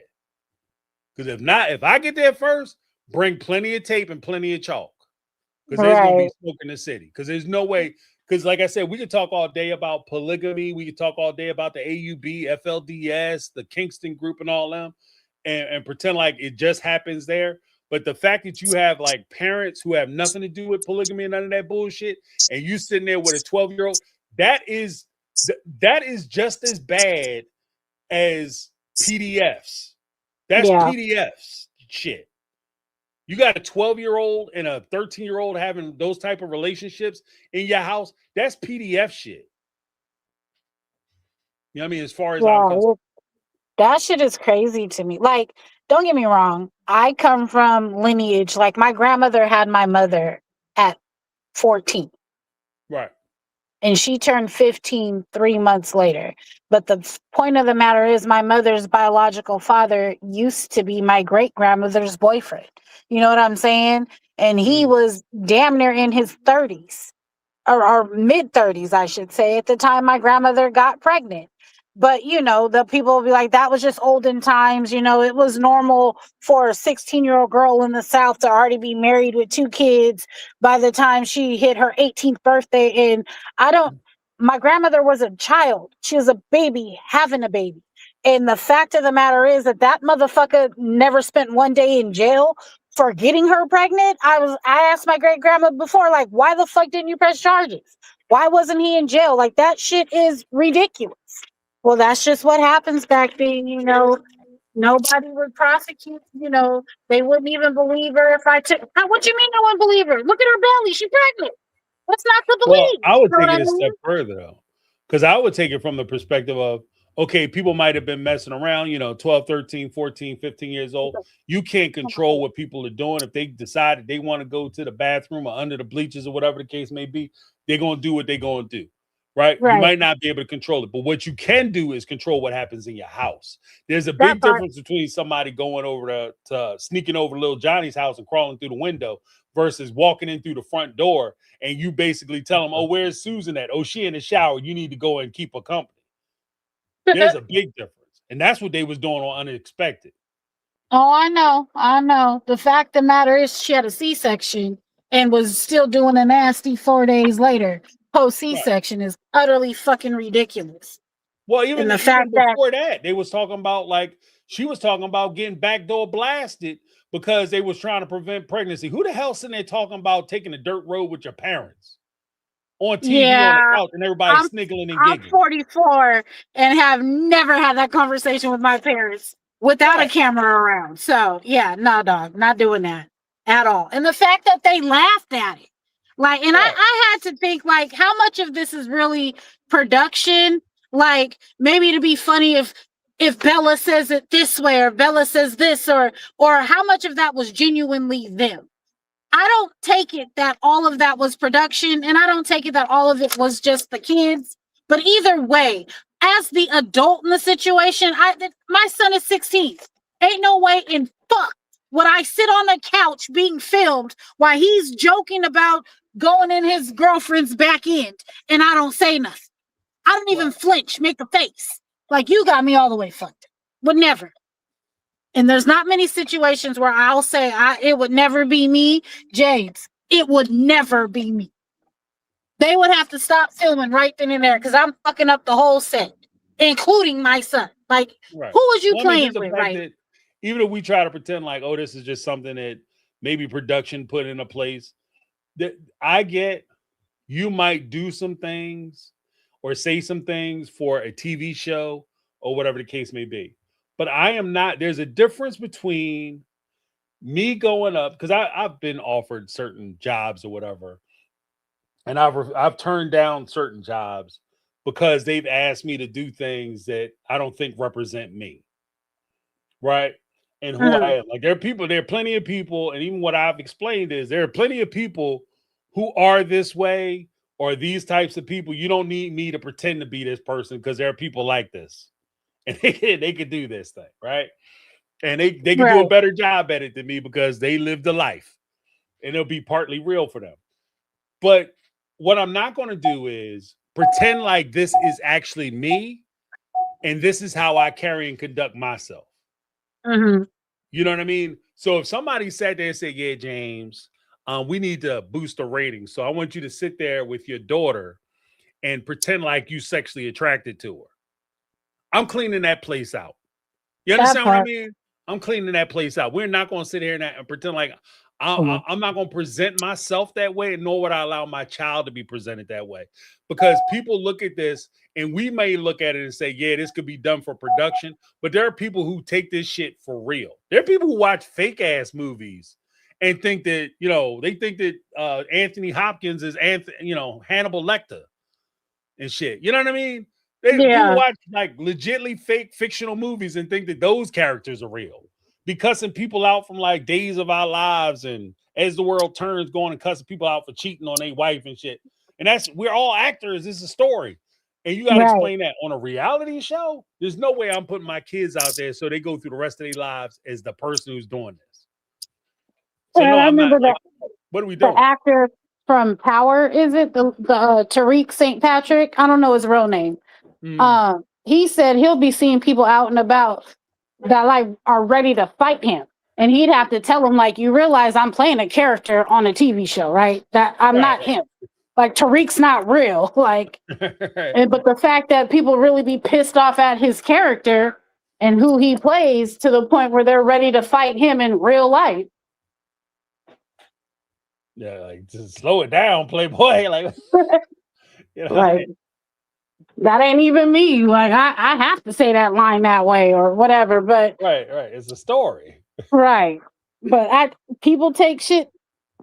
Yeah, I've seen some of the Reddit groups and Facebook pages that talk about Unexpected, and it's funny because I've never seen them this animated towards any season except for this one, right? I've been in these groups for years and nobody's been talking about it the way they've talked about this particular season.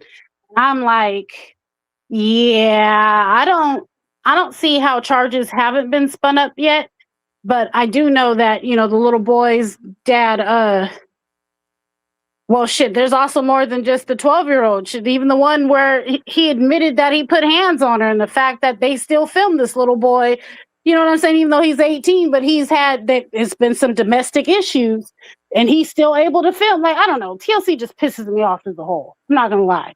Mm.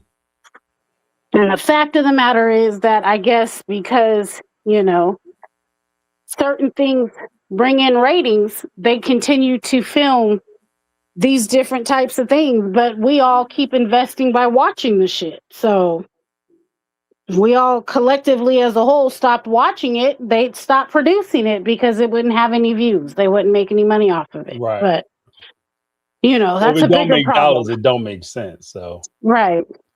they won't do it. But yeah. Their whole shit's crazy.